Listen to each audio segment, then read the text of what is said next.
Holy crap, guys. Have you guys not seen me the last like 25 minutes? Have you guys not seen me the last 25 minutes? I saw you guys commenting in the chat like I wasn't here. I've been presenting for the last 10 minutes to myself. Have you guys not seen me? Can you guys give me a hand in the chat or something?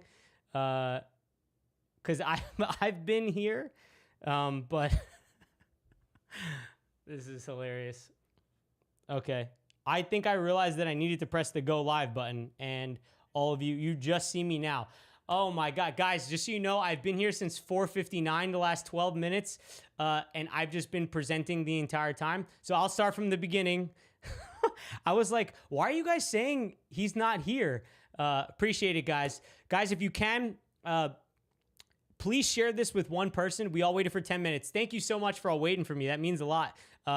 I hope that I can over-deliver on what my promise is today. I think this will be the most in-depth video you will have watched on real estate online, probably in general, without having to pay for it. And my hope is that it's better than anything you paid for, because I think my goal, is we'll talk about soon, is all about democratizing real estate investing. Anyway, let's get right into it because I don't want to waste any of your guys' time. I have to go over what I just missed. The things we'll cover today is how to pick the best cities to invest in. We'll go over cities.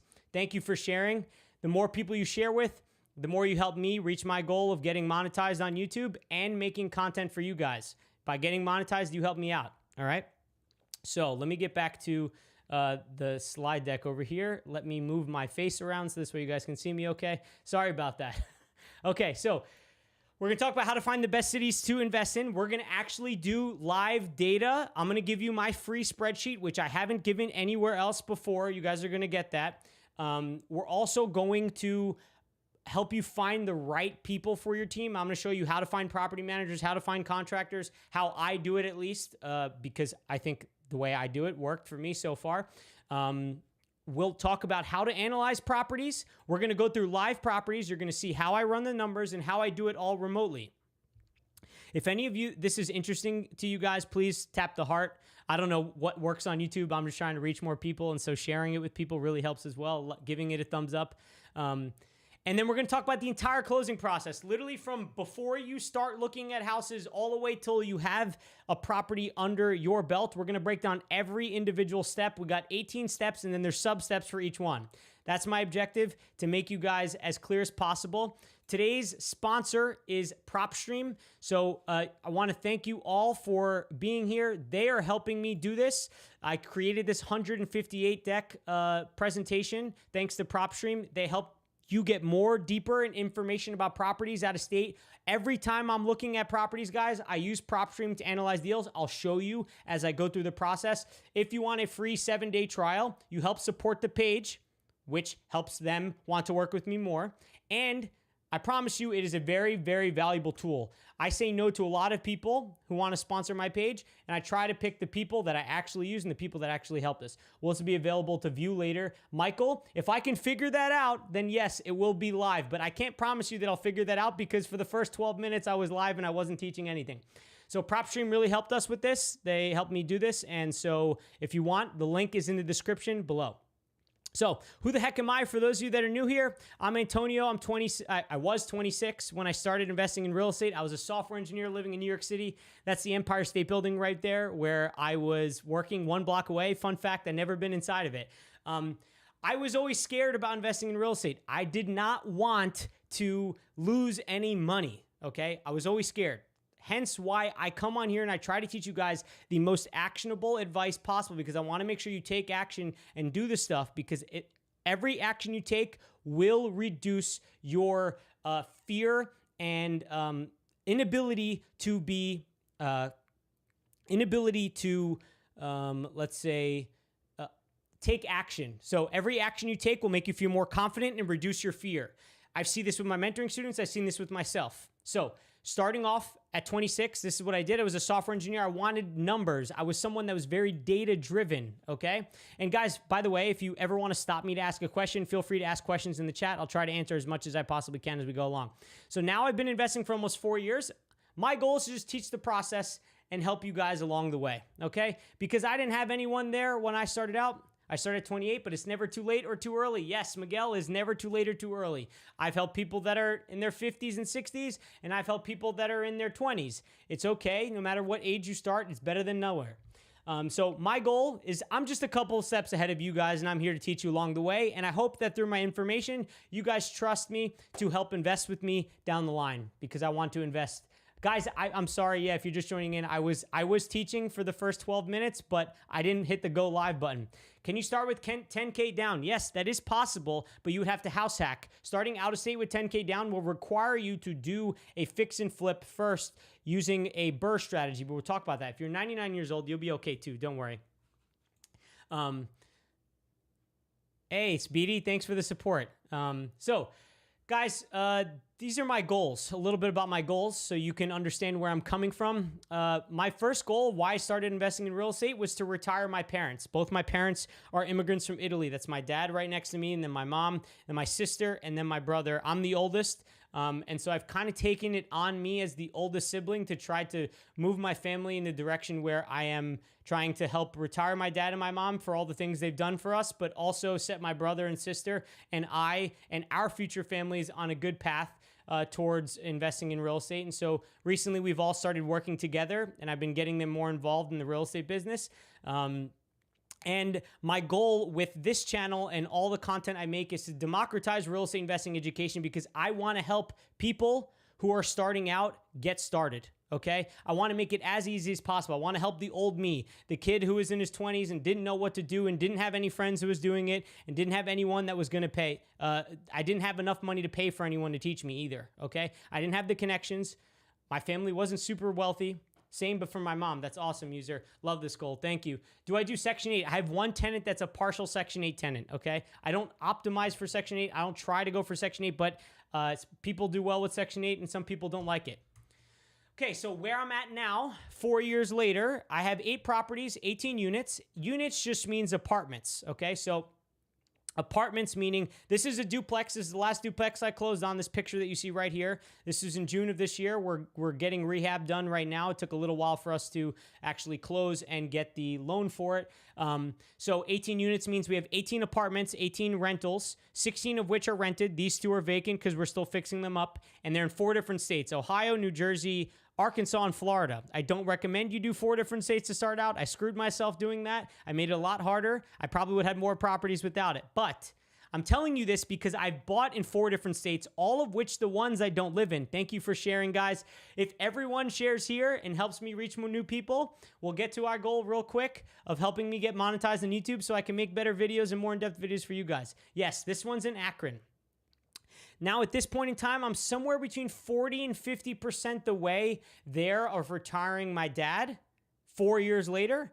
And I think that within the next couple years, depending on how the real estate market does, obviously, of course, and how well the deals are and how good the funding comes for me over the next couple of years, I think I'll be able to get there. And then my mom shortly after, because real estate is very exponential. The first year I got 1, the next year I got 2, then I got 3 and 4 and 5 and 6. Sorry. The property numbers. I wasn't saying 5 properties in each year, but I'm trying to break down about how my portfolio grew. So now that you know a little bit about me, thank you all for being here. Let's break down investing out of state. I'm going to highly recommend you take some notes, guys, because like I said, this is going to be ideally more valuable than anything you've ever spent money on before. It's Eric, by the way. Which Eric? I know a few Erics, so I need to know which Eric. Eric Reyes? Eric's mentoring student, Eric. So I don't remember how to pronounce your last name. It's S. It starts with an S, I believe, from New York. What is investing out of state? Let's break it down. Thank you either way for your support.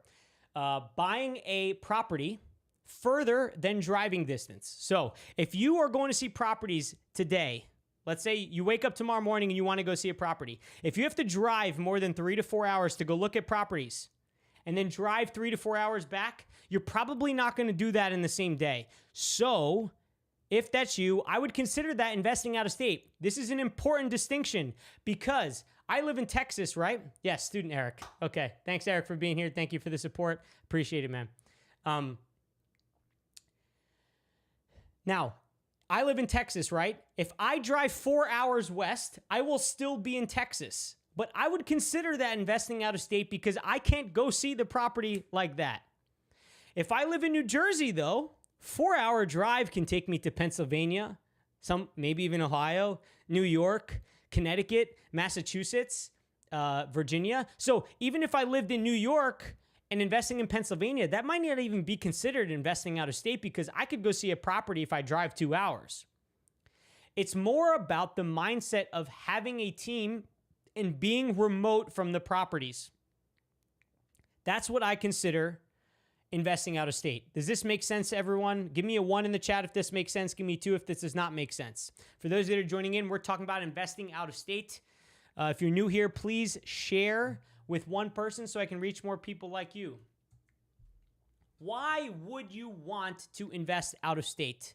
Mind and muscle. Thank you. 1. How many of you are like, why would I even want to invest out of state versus investing in state? Comment O if you're thinking about investing out of state. Comment I if you're thinking about investing in state. 1, 1, 1, 1, 1. Thank you all for the comments. Comment O if you're thinking about investing out of state. Comment 1 if you're thinking about investing out of state. Or, sorry, I if you're thinking about investing out of state.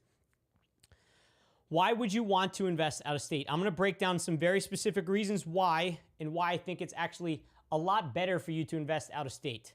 So the first one is that homes are too expensive by you. A lot of you say, okay, Mind and Muscle says in-state. Lit Real says in-state, but Zombie Slayer, Cynthia Borges, Jessica says both. Oh, but still within Texas. Okay. Oh, I live in California. Yeah, you better get out of there. More properties out of state that I could actually afford. Exactly. So that's the first reason why, is homes are too expensive by you. And let's break down 2 properties that I found on the MLS while I was looking at this presentation. So the first one, this is a duplex. Okay. I'm going to put my face over the picture here. It looks pretty nice, right? Do you guys think this duplex looks nice? Is Ohio a good state to invest in? Zombie Slayer has been a good state for me, but it's not about the state. It's about the actual city. And we're going to go over individual cities. That's part of what we're going to do. We're going to do the research together. I'm going to show you how I do it. You're going to learn everything. Joshua Todd in Austin. Yes, we hi here. Oh, Josh, what's up, man? I've seen you in my Instagram. So let's look at this property number 1. This is a $95,000 duplex, okay? Meaning 2 units, 2 apartments for $95,000.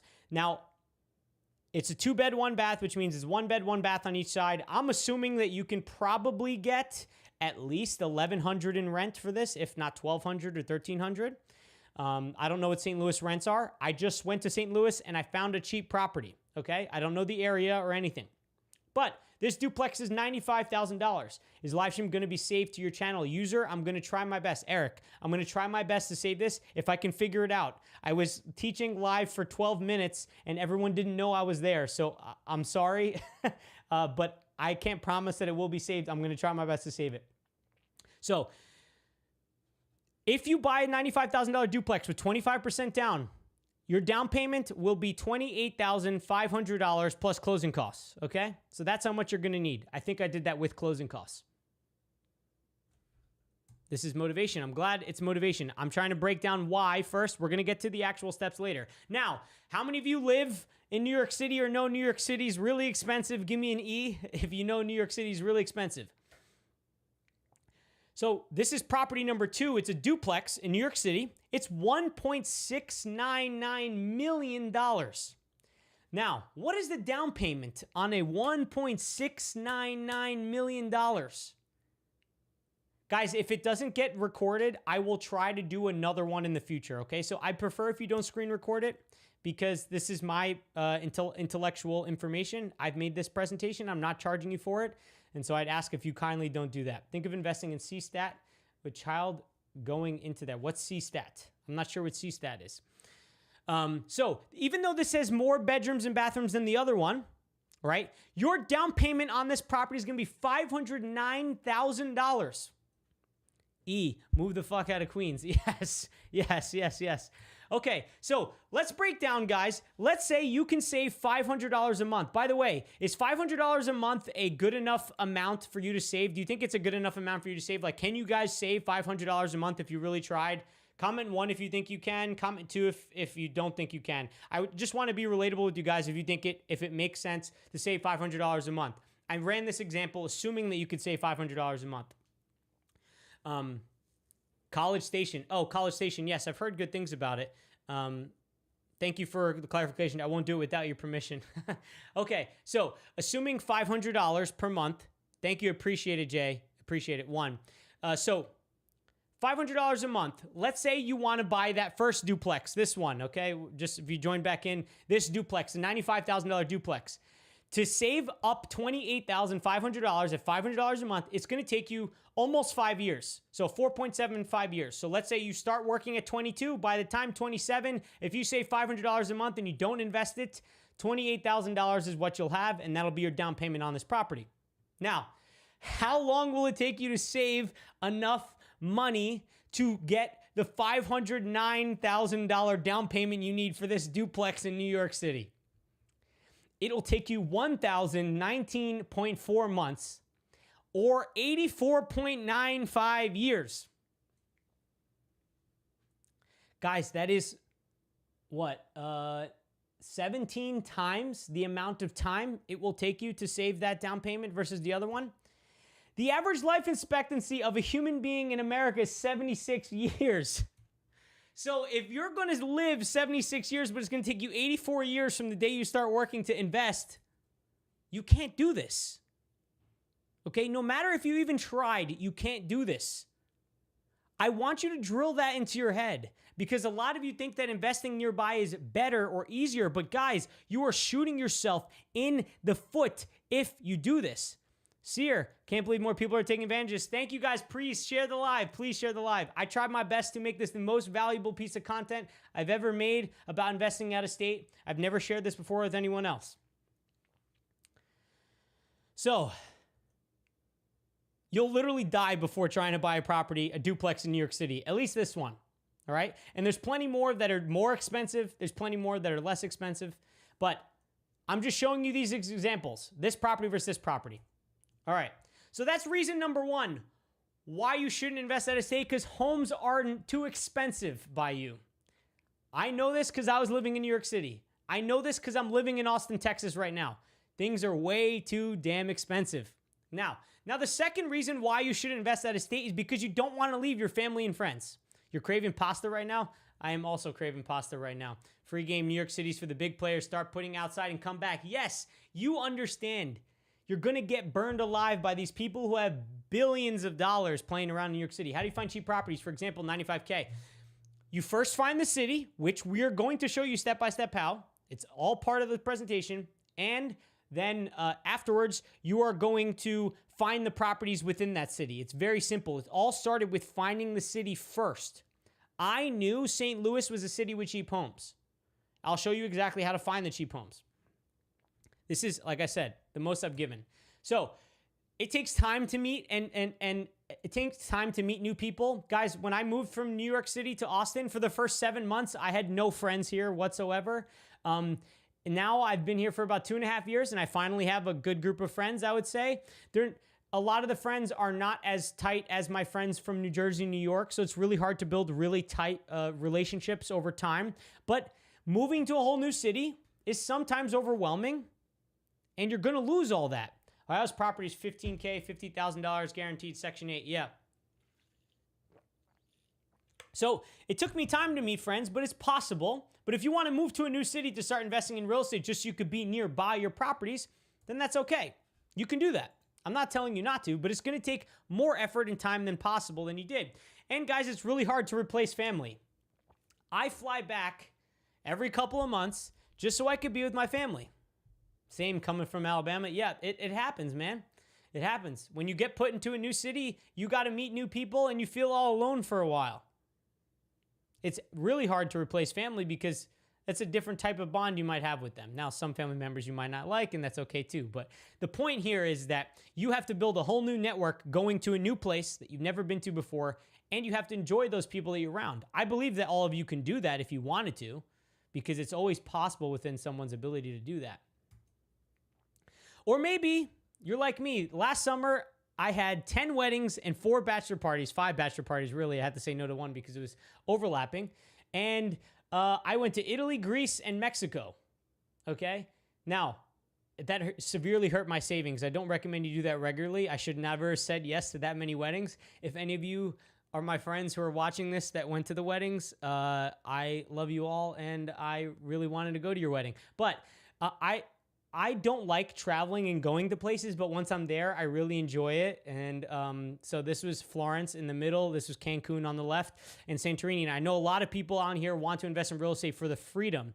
And so if you're constantly investing because you live nearby, then guys, you're going to get screwed because you're not going to be able to live the freer life you want to live from real estate if you're stuck being in the location in which you're investing in.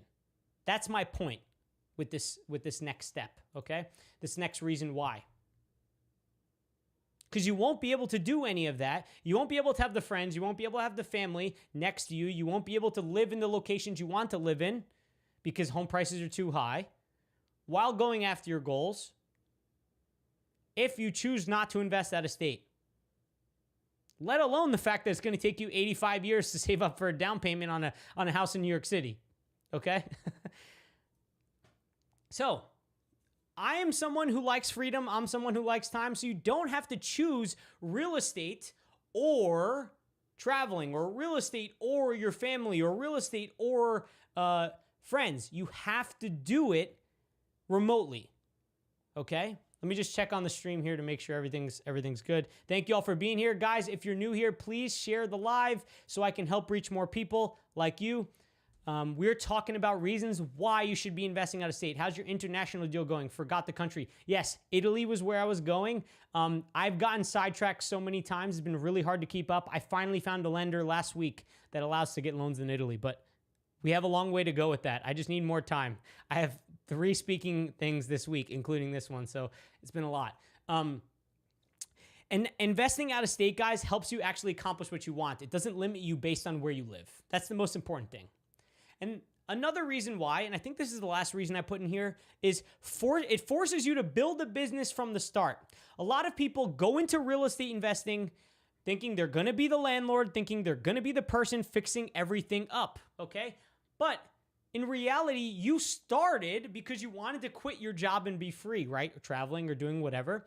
But instead, you become a landlord, an agent, a handyman, or worse, a therapist, okay?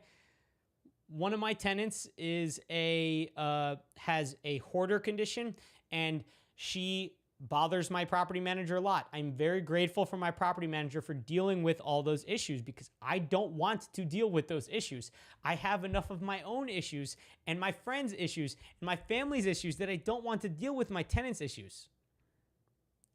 And so to avoid yourself going into jobs that you're probably not good at to start off, I trust that all of you can do good at these jobs, but they will take time and effort. What I like to do is I like to outsource them from the start. You get a property manager. Your picture is in the way of one of the slides. Can you make yourself smaller by any chance? I get it, guys. You don't want to see my face? You don't want to see my face? That's okay. I'm kidding, Kirsten. So yeah. That's the point here, is that if you end up taking on becoming a landlord, you end up stressing yourself out more and more and more. All right? I try to move my face in between each one here. Oh, is my face not switching? My face isn't moving with the stream setup that I have here. Let's see if it moves with me. No? Huh. Sorry, guys. I'm using a new stream thing. I want to see the valuable information. Appreciate it. I'm trying to see how I move my face. Are you guys seeing my face move around the screen? Give me a 1 if you see my face moving around the screen. If not, I'm currently trying to move my face around the screen, but it's not letting me. You're fine? I'm good? Appreciate it, guys. Thank you for dealing with the headaches. It's fine? Okay, you see it's fine. Okay, let me know if there's issues in the future. So investing out of state forces you to build a business, okay? That's the most important thing. It forces you to build the business from the start. You get the right people, the right systems and processes in place to work with you without you being there. Now, I can't stress this enough, guys. This is not TikTok. I don't have 30 seconds to explain something. But now in this longer format, I have plenty more time to explain to you that real estate's a process. It's not going to be perfect overnight. It's not going to be perfect as soon as you start. But you're going to figure out these systems along the way that allow you to do these things remotely. When I went to Italy and Greece last year and I was gone for a month, I had to figure out ways. Oops, I hit my mic. Figure out ways to run my business while I was gone without having to check my phone 24/7. Right? So I had to come up with ways, a posting schedule, a way to do it remotely, how to speak to property managers, what times would I actually look at email because I didn't have Wi-Fi, I didn't have anything, right? So it forces you to think about these things and come up with solutions up front rather than after you have 20 properties and then you're figuring it out. Because at that point it's too late, in my opinion. This is my ice pack, by the way, that I am using to cool down my camera because if my camera overheats, my screen will go black. So if you see my screen go black, my face go black, that's the reason why. I will still be here. I'll switch over to my other camera that's lower quality, but I want to have a high quality live stream. So if you're investing to not have another job, but instead to be free, we need to talk about how you're going to start investing out of state because it forces you to do that from the start. Okay, now that we've covered all the reasons why, what it is, let's break down the 18 steps plus all their mini steps. I hope to leave absolutely nothing out on how to invest out of state. Step 1, pick a city based on data. There are 19,502 cities around the United States. I don't know if you guys knew this. That's overwhelming, right? How many of you get overwhelmed thinking about there's 19,502 cities around the United States? Comment O if that's you. When I started, I was really overwhelmed. I'm looking at the entire map of the US and I'm like, how in the world am I going to figure out where the hell to invest?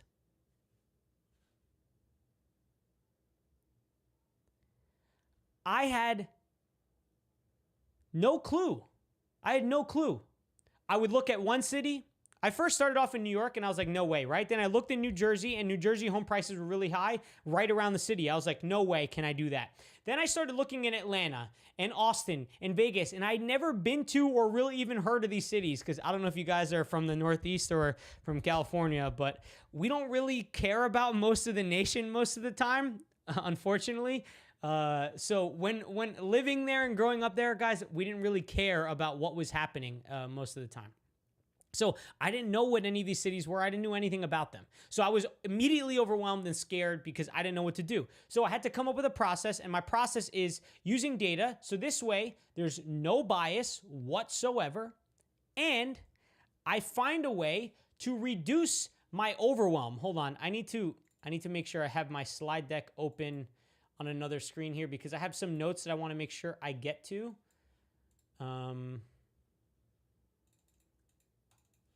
Let me make sure I open it up here.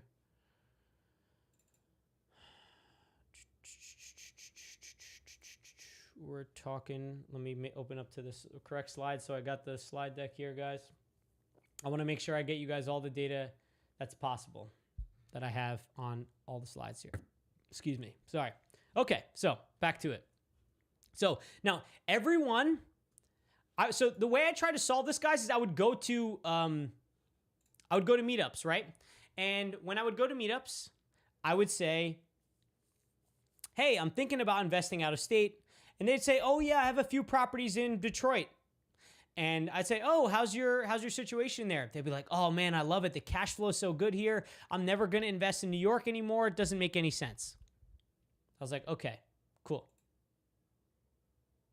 Then 5 minutes later, I could talk to someone else and I would say, hey, I'm thinking about investing out of state. And they'd be like, oh yeah, I have a couple properties in Detroit. And I'd be like, oh, really? Yeah, that's awesome.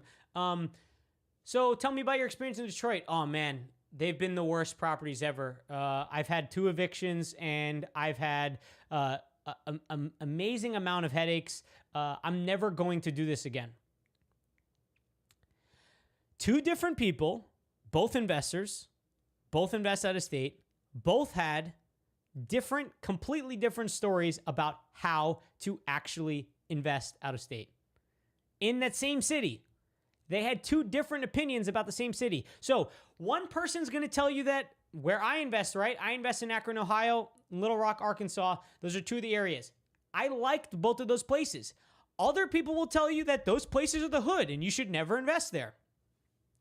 Be my guest. I'm making cash flow there, right? I'm not having crazy problems like they are. I'm choosing to invest in the better areas of those cities. That's on you. Now, some people are going to choose to not to and want to invest in the nicer areas. That's okay. You're not going to get as much cash flow. I know people that will say things about any city they have heard of and come up with an excuse for or reason why or not reason why, based on no data whatsoever, based on just what they heard. And so everyone has a bias. Everyone has a story. A real estate agent in every city has their own story and bias. You need to use data to remove any sort of thought process that someone's information is going to sway the way you think. Is this making sense to everyone? Give me a 1 in the chat if this makes sense. Give me 2 if this does not make sense. I need you guys to understand this part. Everyone's biased. That's why we need to move past.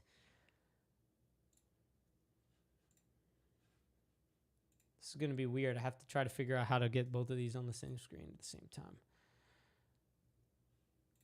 There we go. 1 makes sense. Okay, so let's cover the overall process here about how we're going to invest in real estate. Thank you all for your comments. So first thing is we're going to come up with a list of cities. I want you guys to use your chat here as much as possible to engage, because I want you guys to really understand what's going on and work together on this, because we're going to work together on finding cities. Data is king, yes. So we're first going to come up with a list of cities. Then we're going to find the data points for each one. I said this is going to be a class. We're actually going to take action here. And then we're going to find the crime, the unemployment rate, population growth, home price, price to rent ratio, property taxes, landlord friendliness. And then we're going to do this for every city that we come up on our list. And we're going to pick the best one. All right? That's the overall process of how we're going to do this. So step 1 is to brainstorm a list of cities. Now, actually, I think before we go through this, guys, I'm going to be using a sheet like this, okay, called Compare Your Location Research. I've never given this sheet out unless if you've been part of one of my classes or one of my mentoring students before. I'm giving it to you guys for free. There's a link in the description for the Compare Your Location Research sheet. If you would like to take part of what we're doing right now, click on the link, enter your email and information. It'll send you an email with the link to the sheet, and from there, you'll make a copy and you'll build your own version of the sheet. I will be building a version of the sheet for the class so you guys can see me as I edit the information. Cleveland and Akron are not the same. Those are two different cities. All right, so if you're here, you're not going to want to leave because we're going to be breaking down how to actually do this. So let's go through, I think, let me pull it up. Let me pull up my sheet here on, here, I'll leave the slide deck open for you guys. Let me pull up the sheet on another tab so I can make sure I have the right one for you guys. Compare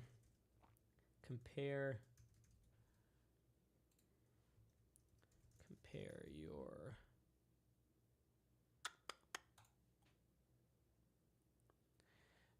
that's not the right one. I have older versions here of different ones that I've been doing, different ones that I've been using. Let me try to find the right sheet here. I thought I had it open.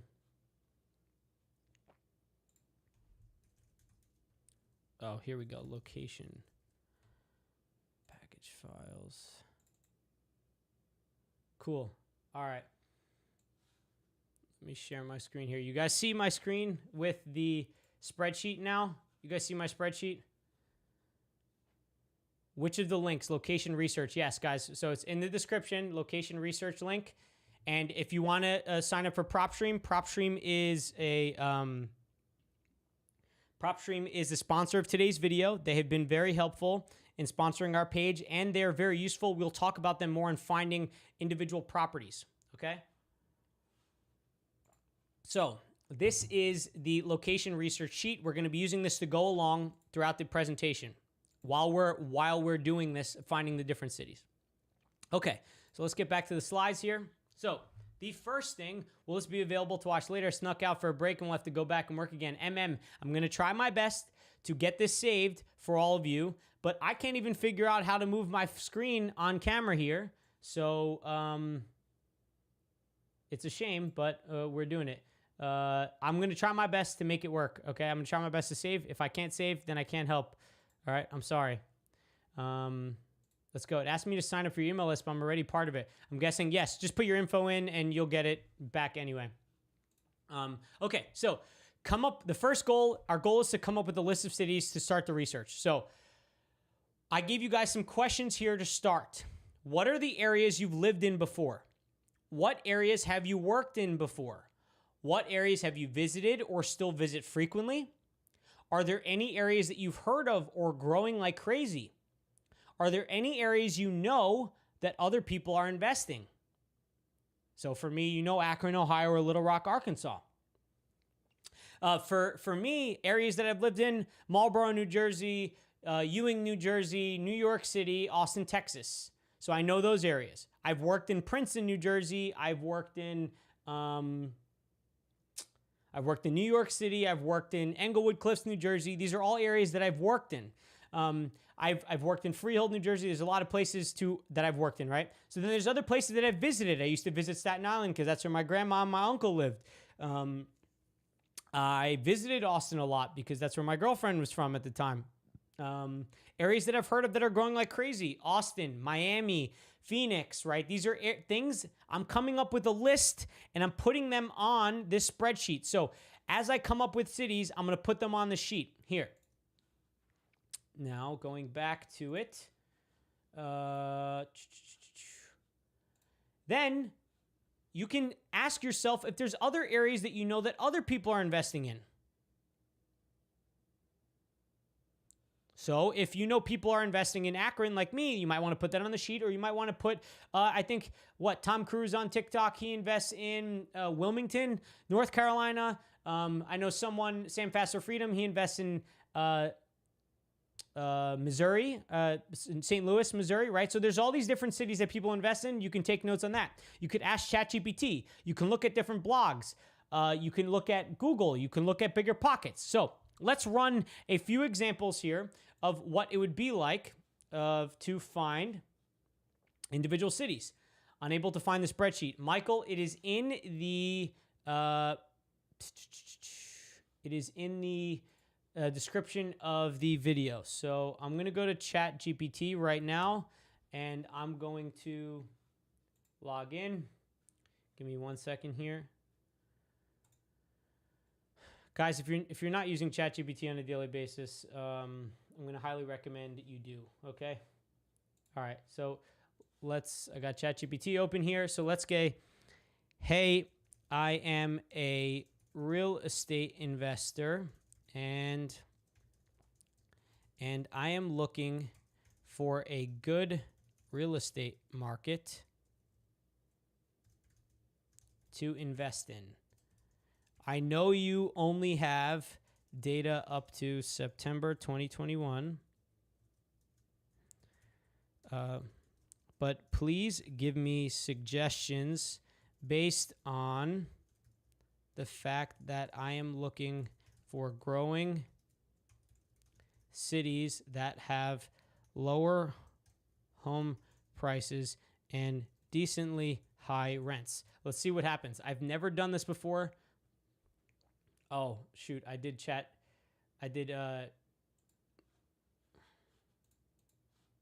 me go back here, new chat.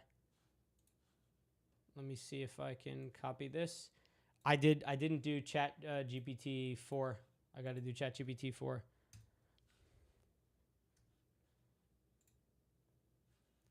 All right. Let's see. Here are some U.S. cities.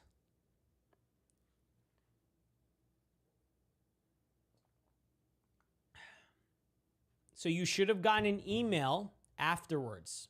You should have gotten an email afterwards. You don't get it directly from the link. You get it in an email afterwards. So check your email. Search my name in your email. This should be there. Is there a point? Yes.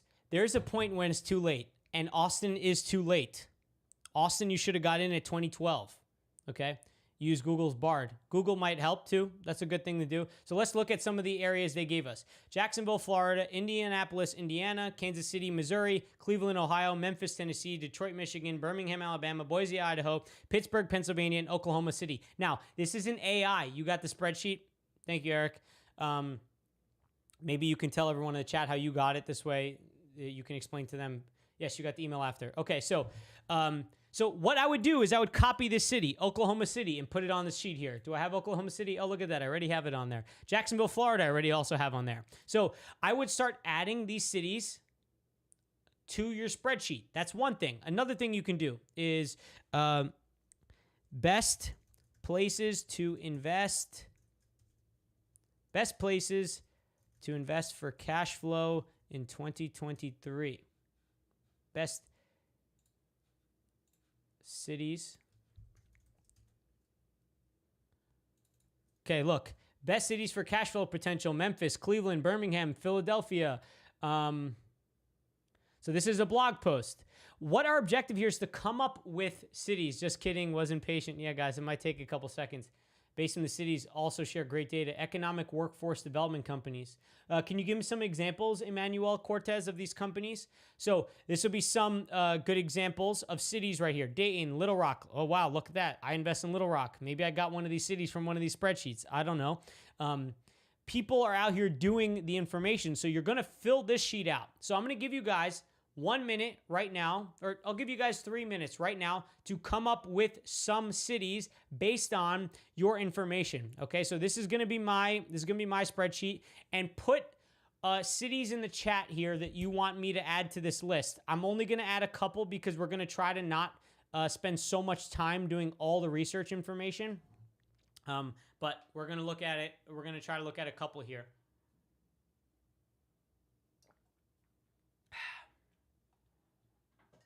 I'm going to sit for like 1 minute, but I'm still here.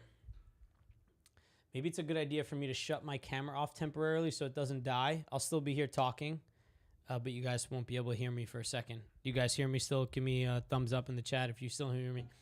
College Station. College Station's a very small town. I'll put it on here. We might have some trouble finding some of the data here, but we'll put it on here. College Station and Orlando, Florida. Providence, Rhode Island, I'm going to tell you right now, I don't think has a chance right off of the bat. You can hear me okay. Cincinnati. I think I did Cincinnati in the past. Cincinnati, Ohio. All right. Those are the three I'll look at for now. I have other data. Oh, I have Providence, Rhode Island on my sheet. Yeah, I think I have Providence, Rhode Island on my sheet already. Yeah, it's there. All right, so that's it. I'll take those three for now. But keep coming up with some cities. You guys got like 60 seconds left to come up with some cities to start looking at for investing in.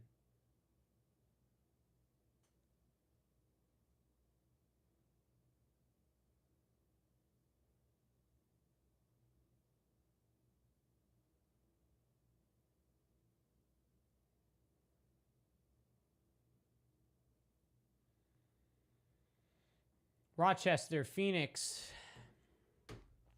And guys, please reminder, if you can share this with one person, if you want to share it with your entire Facebook feed, if you want to share it with your Instagram feed, please help me share this to help me reach more people. And all I ask is that by doing that, you help support my page, help me make more money, so this way I can keep doing this full time to help you guys. Because guys, transparently, like I said, I don't take any money from my real estate. The real estate's going to retire my dad and my mom. Well, I've taken a little bit, but not that much from the last 3.5 years of me doing it. And all of my income comes from doing this, and I don't charge millions of dollars for a mentorship program or anything like that I'm not even a part of. So I come on here to teach you guys as much as I possibly can. So much appreciated. Help me get monetized on YouTube by sharing this live. All right, let's go. I'll turn my thing back on. So we'll get started. So we got some cities to start off with: College Station, Orlando, Cincinnati. I'm going to leave the other cities on here. This data is like at least a couple months old now, but that's okay. We're just going to explain it for example, okay? And companies have been closing. Gloria, Kim, yeah, that's okay. I'm not necessarily worried about a couple of insurance companies. I'm sure there'll be other insurance companies that are available to do that. If the insurance companies go up and in price and they kill your cash flow, then you sell the property because people still want to live in Florida. That's definitely not the problem.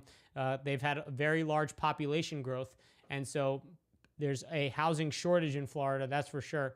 And if you bought something, I'm sure you'll get some appreciation along the way if the insurance kills your cash flow. But it's going to be hard to find cash flow in a lot of places in Florida. So let's go through on the process here. So if you're joining in, we came up with a list of cities. Now, a little bit about the actual process. The actual data that we're looking at, guys, doesn't really matter. What really matters is the comparison. And I want to give you guys, I want to make sure you understand this point. So, some of you will look at the data that we're going to look at and be like, oh, I found data that contradicts this, so it must be wrong. Or how am I supposed to believe what's right? Or you might always be stuck looking for the most up-to-date, most perfect data source. Guys, you can get lost in that circle. So we're picking free data sources that you can actually use to find this information. Now, let's go through and run a scenario so you understand my point. If I stand on a scale in New Jersey, right now I'm trying to lose weight. I'm trying to get a six-pack, all right? I'm almost there. I'm getting really close. I'm standing on a scale in New Jersey, or in Austin, Texas, where I'm at right now. And the scale says I am 171. If tomorrow I fly to New Jersey and I use the same scale, but it's in New Jersey in a different location, and I step on that scale and it says I'm 170, do you guys think we lost weight? To me, no, because I'm in a different location. The location could be different. The scale is a different scale, even though it's the same exact model number and everything. It's a different scale. It could weigh a little bit different. Something could be wrong with the scale. But if I wake up in Austin the next day instead of going to New Jersey and my scale says 170, then I've lost weight because I went from 171 to 170 on the same exact scale. So my point here is that we're going to use the same exact scale for all of these data points, and it's the change on each data point that matters the most. It's not going to be the perfect data. All right? Does that make sense? Because when we're paying for free data, I pay $4,000 a year for more detailed data, but you guys don't have access to it, so I can't teach you that information. It's not going to help you if you don't do that. So we're going to use a sheet like this. Now let's get started. The first data point is the crime rate. Crime rate is something that is representing, and sorry guys if my face is blocking some information. I still don't know how to move my face around screen. I tried to move my face around screen and it doesn't work. I don't know how to do it. I thought I'd be able to move it around like it's nobody's business, but nope, it don't work that way. I was thinking of you. You look very lean, but didn't want to be rude by asking. Oh, I appreciate it, Seer. So crime rate is a number representing the crime in the town. If an area is more unsafe, then you'll have more problems to deal with as a landlord. Even if you're a remote owner, you'll have more problems. People are going to be less likely to pay you rent. People are going to not want to live there as much because they don't want to live in a high crime area. No one wants to live in an area where they're going to walk outside and be scared to get shot. All right? That's not something that wants to happen to them. At the end of the day, numbers are the estimates. Exactly. And the rent is likely going to be cheaper, and it's going to be harder for the rent and home prices to go up over time because the area is going to struggle.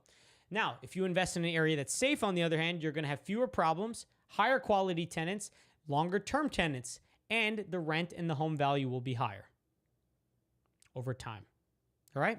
Pretty simple stuff, right? Makes a lot of sense. If you guys have any questions while I'm doing this, make sure to put them in the chat. So let's go through how to find the crime rate. So we're going to go to citydata.com. And so I have my sheet here. The first city I'm going to look up is College Station. I'm showing you guys exactly how I would do this if I was you. I go to College Station, and then I search crime. Okay, look at that. College Station. It gives us the data on crime year by year by year as it's going over time. Now, some of you are going to say, Antonio, this is 2020 data. It's not 2023. I told you that sometimes we can't get all the data most up to date. But this is data from census information. This is the most accurate information we have. And it is publicly available and free. So what I will do is I will look at the data, this number on the bottom. This is the overall crime index. All right. So it starts at 262 in 2007. And over time, it's been getting better. And in 2020, it had a low of 159.5. So on my sheet here, I'm going to write 159.5. That is the crime rate in College Station. Now I'm going to duplicate this thing here. I'm going to go to citydata.com again, and I'm going to search for other cities. What I want you guys to do as I do this is start filling in your sheet with your cities that you have available. So next I'm going to do Orlando, Florida. Okay. Do the same thing. Crime. Look at that. Orlando, Florida is 423. How many of you are like, what does this number mean? Comment a question mark in the chat if you have no idea what this number means. 423. I believe on this scale, 254.8 is the national average. So if you have a city where the national average is lower than the national average, that's good. If it's higher than the national average, that's not bad either. I invest in cities that have higher than national average crime, but they are lower than some of the higher ones. Okay, that's what this means. Oh man, you guys got a lot of question marks. All right, so we're going to do this for the next one, Cincinnati, Ohio. And again, I'm going to go to citydata.com. And we're going to search Cincinnati, Ohio. Oh, no. All right, there we go. Crime. 490. All right, it's 490. So we got the crime for these three areas. What was the national average again? 254.8 was the national average. It says it on City Data's website. So we found the crime rate. Any questions with the crime rate? Put them in the chat now before I move on to the next section. For those that are joining in, we're finding cities on where to invest in. And if you want to get access to this spreadsheet, I'm giving you this spreadsheet for free. The link is in the description. You just need to give me your email, phone number, and name and stuff like that. It's in the description called Location, Compare Your Location Research. And you can download this, make a copy yourself on your Google Drive, and start editing it along and looking the cities for you right there. Does anyone have any questions on what we're talking about so far?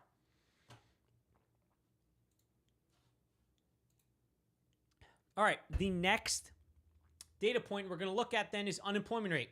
Unemployment rate represents the percentage of people in the town that do not have a job, meaning they're jobless. All right, the more people that have jobs, meaning the lower unemployment rate, right? That's what we're looking for. The more money people have for rent, the more money that people have for, what's the name of the websites to see the crime? City-data.com. All right. It's all on the sheet. It's all on the sheet. So if the area is higher unemployment, meaning less people are going to move there because there's less jobs available for them to go there. Also, if people don't have jobs, they tend to do bad things because they have a lot of time on their hands and they still need money. So there's tends to be more crime in areas with higher unemployment. Also, less people can pay you rent. You might have more people that are Section 8. And home prices are not going to be able to go up as much because people need jobs to buy houses, right? On the other hand, when there's lower unemployment rate, meaning there's more people with more jobs, more people are going to want to move there for work. A lot of people moved here to Austin, Texas because of the unemployment rate being so, the unemployment rate being so low and there being a lot of tech jobs. There's usually less crime because people are moving there. They got money. They don't need to rob stores or do bad things in order to make money. And they got more people that have money for rent, which means your rent prices will go up as the jobs go up usually, and more people will buy houses. So how do you find this information? We're going to go back to citydata.com. Okay, I'm going to go to College Station again. Remember, I searched it. So I already had this open from before. Unemployment, look at that. The unemployment rate was 3.2% in November 2020. Again, that is not the most up-to-date information, but it is accurate information. The same thing I'm going to look for here. Unemployment rate. Unemployment. 2.5% in Orlando, Florida. I guess that's because Florida stayed a little bit more open during COVID, but so did Texas. So they had low unemployment rates in November 2020. Let's see what Cincinnati, Ohio did. Unemployment, 3.7. All right, so that's the unemployment rate. Any question on unemployment rates and what to do? Now, if you're watching this and taking part of this class, what I want you to do is to sit there and find the unemployment rate of your city. I'll give you guys 1 minute to go do that. It's pretty simple. You click one button, search one word, and you find it. And you jot it down in a spreadsheet.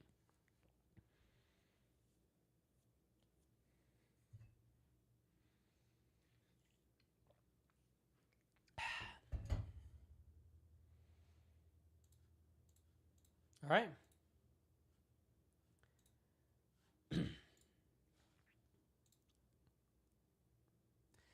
The next data point we're going to look at is population growth. Population growth. What is population growth? It's a percentage of people moving to or from an area. If an area is growing, then people are moving to there. If the area is dying out, then people are leaving there. 3.3. Tilak Patel. That's awesome. So if an area has high population growth, then that means there's higher demand for houses and for rentals. So rent prices and house prices go up. And if more people want to live there, there's likely going to mean more businesses and more stuff that do that. Is PropStream what you pay for 4K a year to see more accurate data? No, Justin. PropStream I pay $97 a month for. And that gives me information about each individual property, meaning I can get information about like the seller, how long they own the property for, how much money they have on the mortgage, what their interest rate is. So I can make an offer a lot more tailored to them and their exact situation to figure out what's going on. I could also see other properties they own. It's a really cool tool. And it allows you to find off which properties are in pre-foreclosure, that kind of thing. It's a different data source that I get, and it's an API, so it doesn't really help people like you unless if it's you're a programmer. U.S. migration rates are helpful as well. Yeah, that could help as well to show people where they're going. Also, Redfin has a cool portion where you could see where people are moving from and to, so you can get an idea of what people are going to. And so an area with lower population growth is not bad, but negative population growth is a bad sign. And that will show you that there's lower demand. You might get lower rents over time, and less people want to live there over time. So how do we find the population growth? Population growth is done on USA.com/rank. Okay, so we are going to look up our individual cities here. One was Cincinnati. I'm going to look at still unable to download the research sheet and the beginner resource. Traveling Bees, you should have gotten an email after you signed up. Afterwards, it took a couple minutes for some people here to get a link to the spreadsheet. Make a copy of it, and it should be there. Check your spam, check your trash. It will happen. I've tested it. So Cincinnati, Ohio, since 2000 is at a negative 10.31% interest rate. So how many of you are reading that and freaking out and saying, oh my God, that means I can't invest in Cincinnati? Comment 1 if that's you. If you're like, there's no way I can invest in Cincinnati if it's got a 10.3% drop. There's no way I can do that.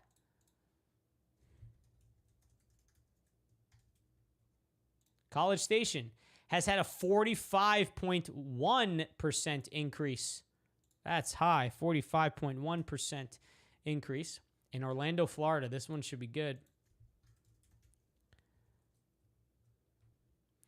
34.56.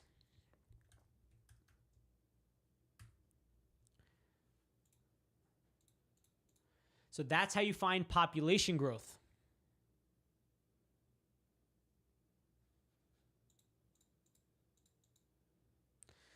Any questions on population growth?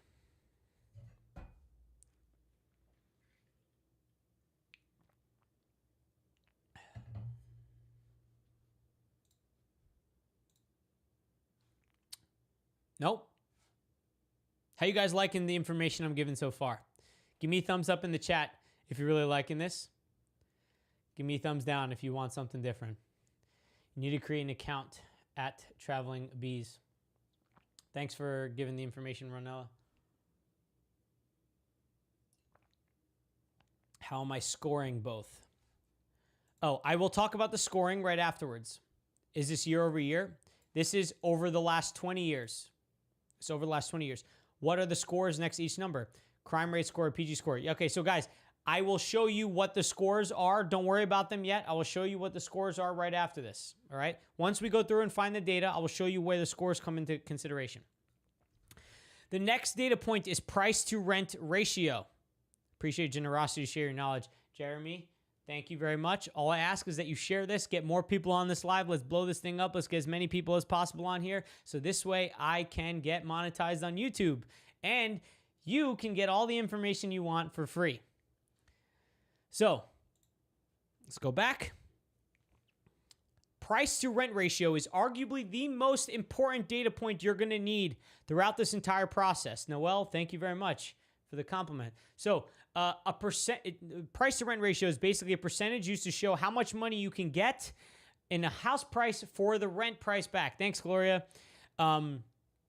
This matters because it will show you if an area makes more sense to buy as a rental property or if it makes sense to rent when you live there. You can do this if you were choosing a place to live or you were choosing a place to invest. The better the ratio, the lower the number. So we want a lower ratio here because the lower the home price and the higher the rent price, means more income and less expenses. As a data scientist, you are the most data-driven real estate investor I've ever followed.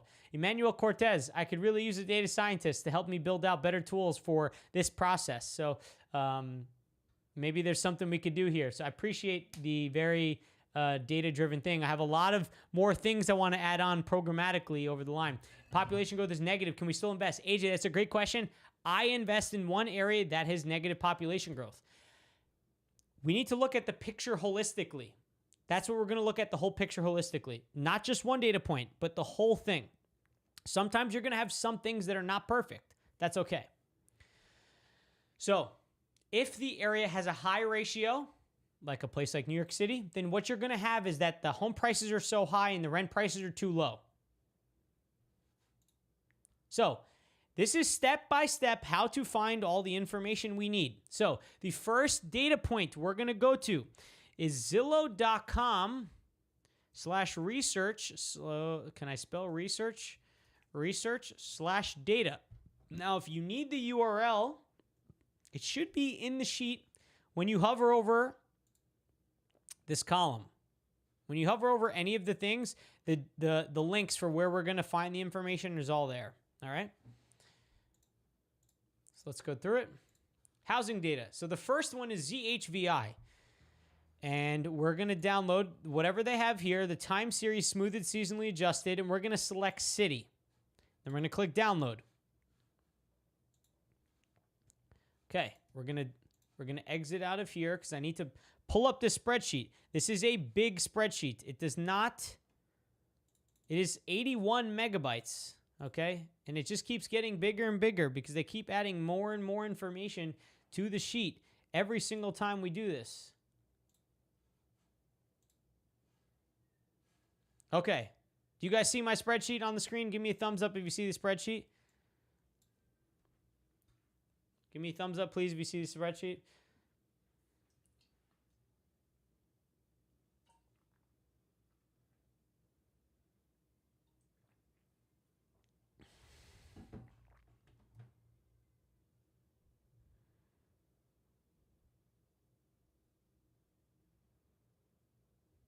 You guys see the spreadsheet? Are you there?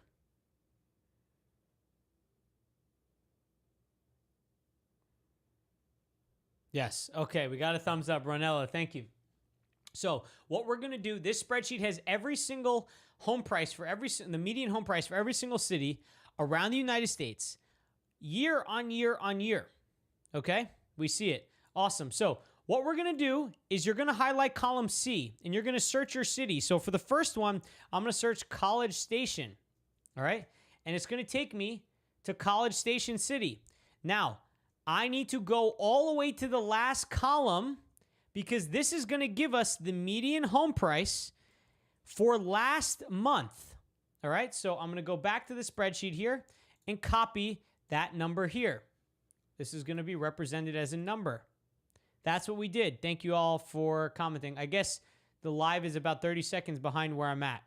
So that's what you do for this step. So right now, find your city. I'm going to do it for the other two cities we're tracking here, Orlando and Cincinnati. And so we're going to go to Orlando. Orlando search. There's Orlando, West Virginia. Orlando, Florida. There we go. It's the 16th largest populous city in the U.S. 372,441. So we're going to add this here. Orlando, Florida. That's the home price there. And Cincinnati.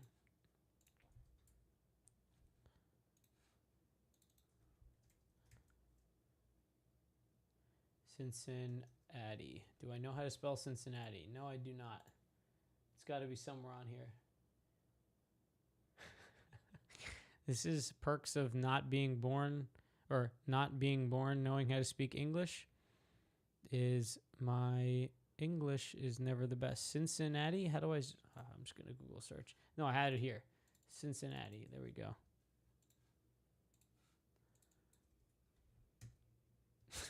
Okay. I didn't have Cincinnati spelled correctly. Can someone spell Cincinnati?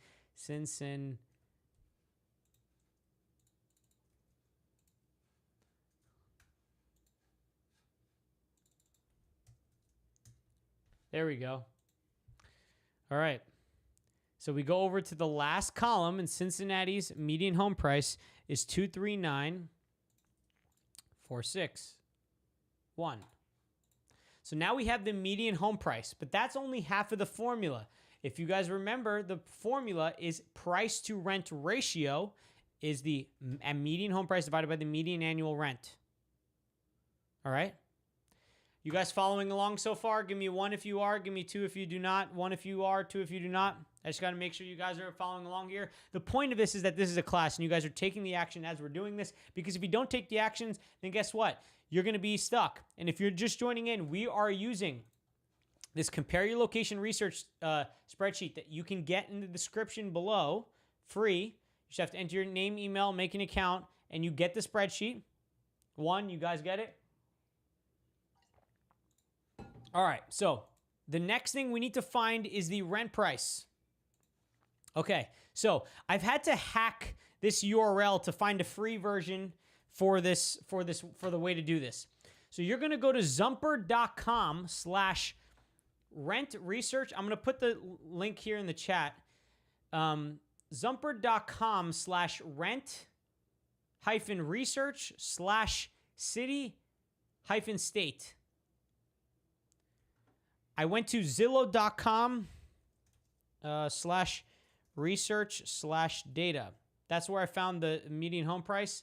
I forgot I can type in the chat here. You guys getting my chat messages? Just make sure that that's all going through. So if you're going to replace this with I got to figure out how to spell Cincinnati again. Cincinnati. And then it's the state abbreviation. So OH for Ohio. Okay, so you have to type in zumper.com/rent-research/ the city name hyphen state abbreviation. City name, state abbreviation. All right, just so you guys stay on top of what's going on. So now this step is a little complicated, but stay with me. We need to figure out the average rent. So we're going to have to average the rent between a studio, a 1-bed, a 2-bed, a 3-bed, a 4-bed, and come up with an average. So let's first go over studio. A studio rent, I'm going to pull up my calculator here so you guys see, is $1,003. Okay, $1,003 for my studio rent. Now, I'm going to add a 1-bed. A 1-bed is $1,000. So now we're at total $2,000. A 2-bed is $1,355. We're going to add up what it costs for 1 month, $1,595 across all units, and then $1,850. So this is what our total. Did you say Zumper link not good? It is good. What do you mean? I'm currently on it right now. You can't use that exact link. You have to replace the city with your city name, and you have to replace the state with the state abbreviation. So if you're following along, we added up all of the rents. Then we're going to divide that by the number. Okay. What are we have to multiply this by 12, sorry. We have to multiply this by... Oh, no, I think I have to add it all up again. All right, give me 1 second. Let me add it all up. So what we're doing, if you just joined in, is we're adding up the different rents for different room types in Cincinnati, Ohio, to come up with an average annual or monthly rent first, then annual. Repeat, please. It has to be all lowercase. If the city name is two names, like Little Rock, it has to be Little -Rock. Sorry, guys. It's the only way I can get you the information for free.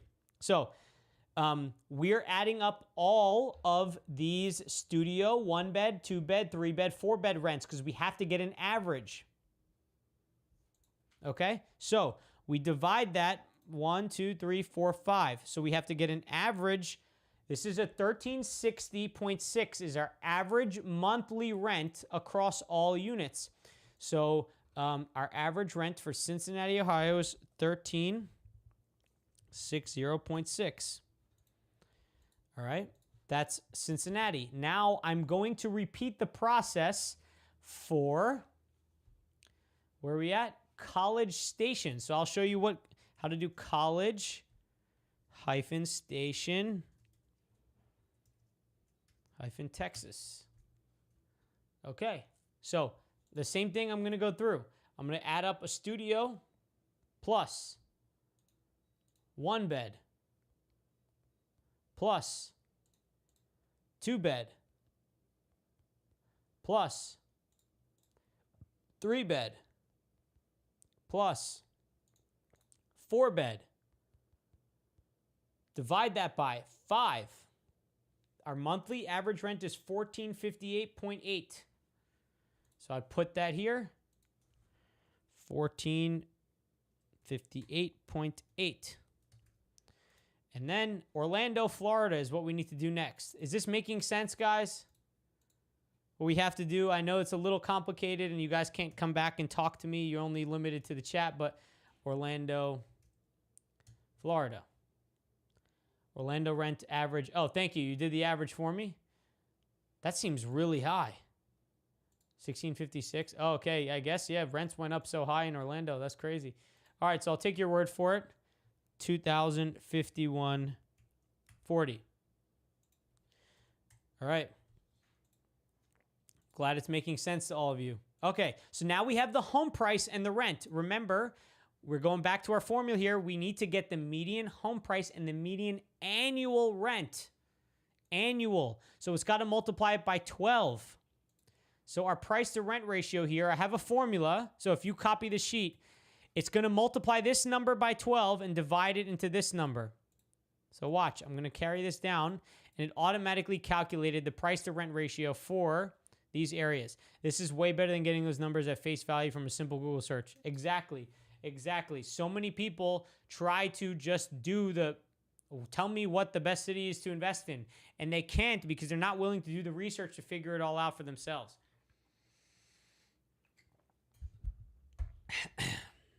I'm going to do real quick an Instagram story to push everyone here. I'm just going to say, currently, we are live teaching people how to invest out of state.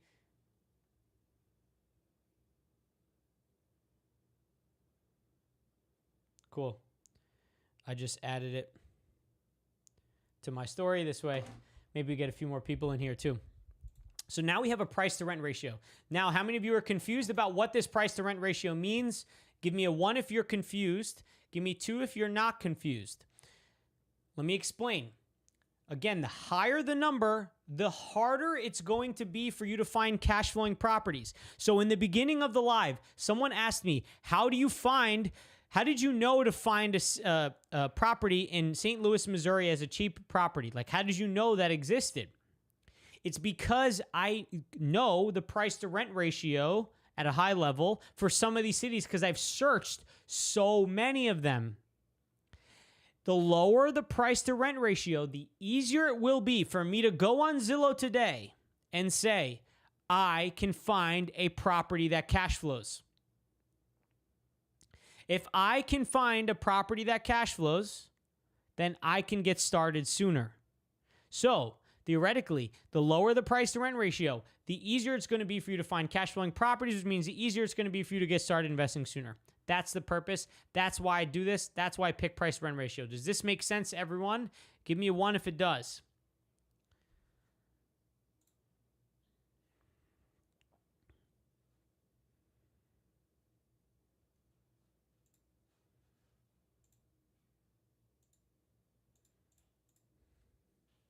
It still does not make sense to you, Quabana?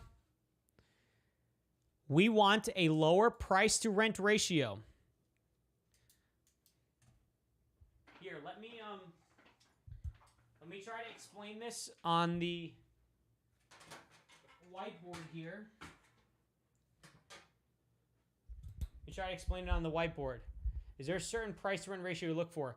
Hayun, I'm looking for something that's lower, ideally lower than 15. 15 is usually like the cutoff point in which I see it's really hard to start finding cash flow unless you find off-market deals. So I'm not sure if you guys are going to be able to see this very well, but the formula for figuring out if a rental property is a good deal is you take the income, okay, and you subtract the expenses. Income minus expenses. All right? That's the formula here for rental property. Now, the income is the rent. Okay, I'm going to try to use a different marker because that one's not clear enough. The income is the rent. Your expenses,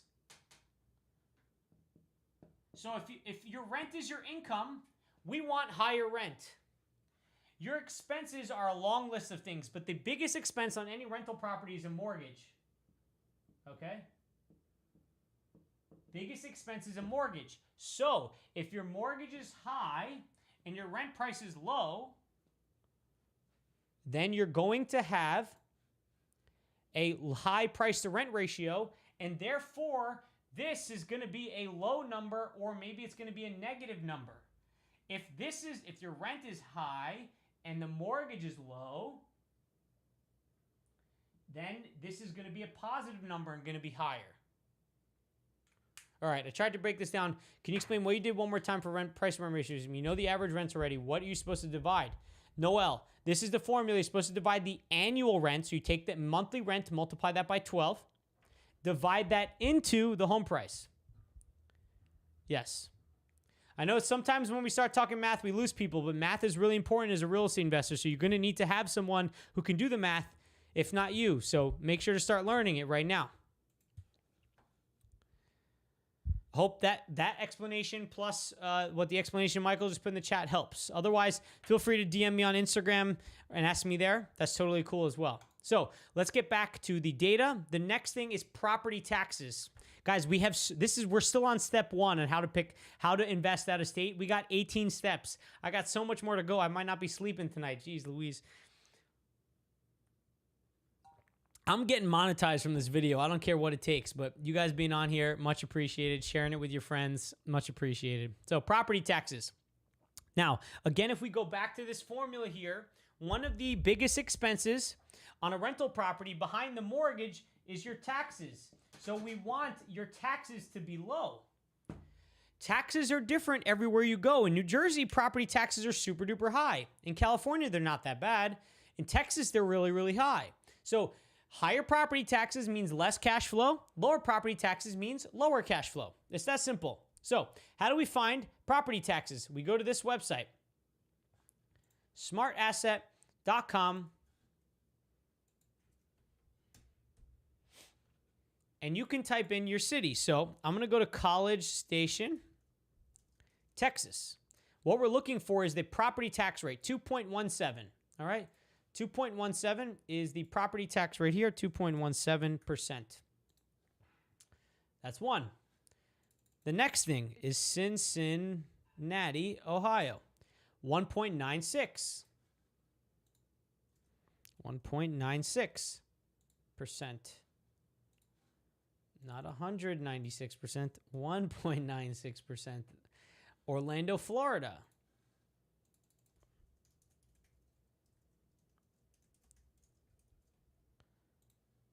1.202%.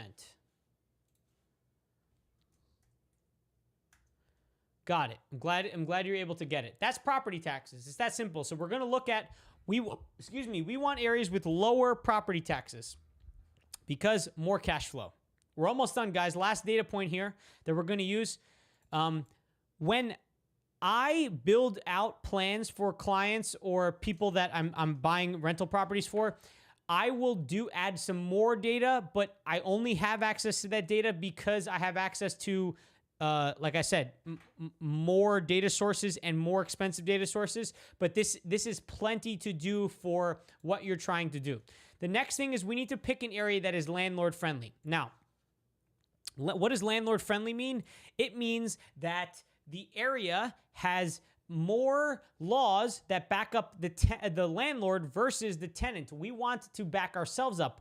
What kind of laws? We're talking about laws about security deposits. We're talking about laws about how much you can charge in the security deposit, how often you can visit the property, how quickly you can evict someone. Rental properties don't get homestead exemption, so we need to protest property taxes every year. Yeah, I know, it's a shame. Renell, it really is a shame. So, as you can see, this map tends to be closer to a political map, okay? So the more red the state politically, the more landlord-friendly it tends to be. The more blue a state politically, the more tenant-friendly it tends to be. So you can pretty much guess based on that, but some of these states, this map is not perfect. I found this map online, but it gives a pretty decent scenario of what happens. New York is not as landlord friendly. I would just rate New York, if you're looking at a property in New York, as the same level as New Jersey. So we're going to use this. Okay, let me go back here. We're going to use this. Oh, come on. Just trying to copy this URL here. I'll paste this in the chat for you guys so you guys got this. This will take you to your map. So we're going to go to a new tab here, and we're going to type in the sheet. So this will give us at the state level. Florida is at 35. The lower the number, the better. So Florida, my Orlando one is 35. Texas, I believe, is also 35, 37.5. Meaning it's slightly more tenant-friendly than Florida. And then Ohio is 30. So more tenant-friendly than, or more landlord-friendly. All right.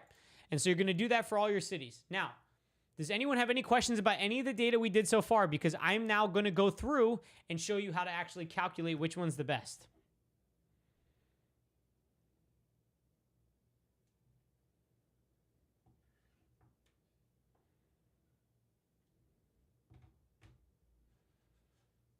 No? No questions? All right, so we're only a third done with the presentation, but we got an hour and a half left. That's crazy.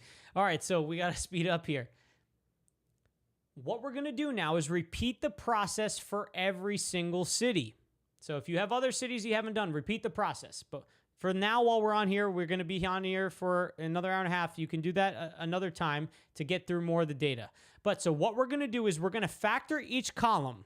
You guys asked what the score column was for. We're going to factor each column and rank them based off of how well they rank for each data point. Then we're going to assign them an overall score. The one with the lowest overall score is going to be the best city to invest in. And from that, we will take a look at the data and make a decision. So here's what we'll do. I'm going to delete these. And delete. What's this score called again? We're coming up with a score for each individual data point, and then we're going to come up with an overall score. So I'm going to click this, and I'm going to rank, I'm going to sort this sheet from A to Z. That gives me the lowest crime to the highest crime. And so the lowest crime will have a 1, and then the next one will have a 2, and the next one will have a 3, and so on. So the worst place, Memphis, Tennessee, has an 819 crime. It's going to have a 12 crime score. Does this make sense? Now I'm going to factor them on, we want areas with lower unemployment rate. So I'm going to give a 1 to the area that has a lower unemployment rate. We want a normal number here. A 1. And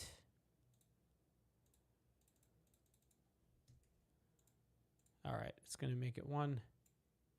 Nope.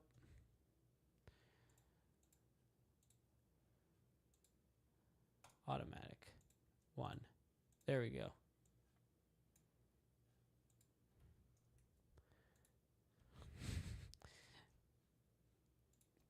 What I'm trying to do is give these all their scores. Okay, that's not going to work. I don't know why it worked for the other column, but it worked for the other one. 7, 8, 9, 10. The worse the unemployment rate, the worse the score in any of these things, I'm going to score it higher. Next up is population growth. Now, we want higher population growth. So I'm going to sort Z to A, meaning the highest number is going to be the best one. So we got 1 here. God damn it. Let's see. Automatic. Plain text. Let's try that. 1, 2. Sorry for the technical difficulties. Plain text. 2, 3, 4, 5. All right.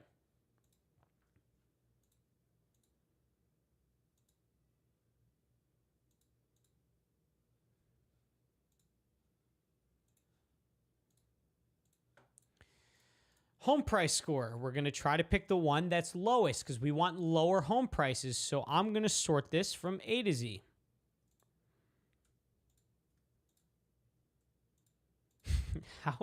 How is that a percent? I don't understand what my data showed up with. All right.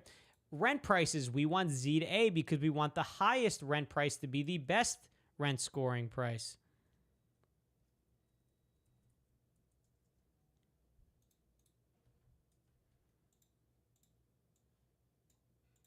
All right. Price to rent ratio. We want to be lowest. So we're going to pick lowest.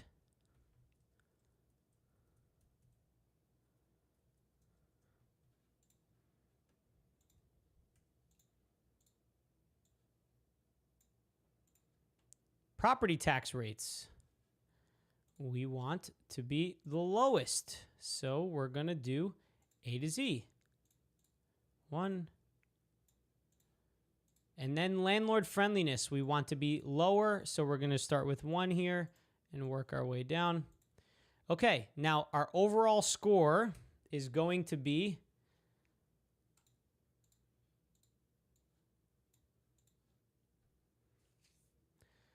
now we're going to sort the entire thing by lowest overall score to highest overall score. And so out of all of these cities, by the data, Orlando has the best score for us to invest in. And you see now, I don't have to sit here and make a difficult decision. The numbers told me where to invest in. That's the beauty about this entire process. Any questions on how I did this?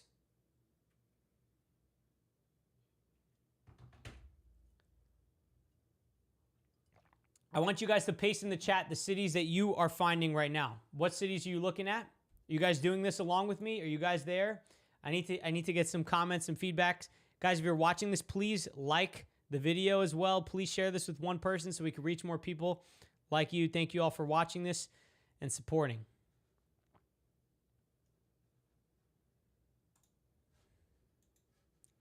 All right. I'm going to assume that you guys got this.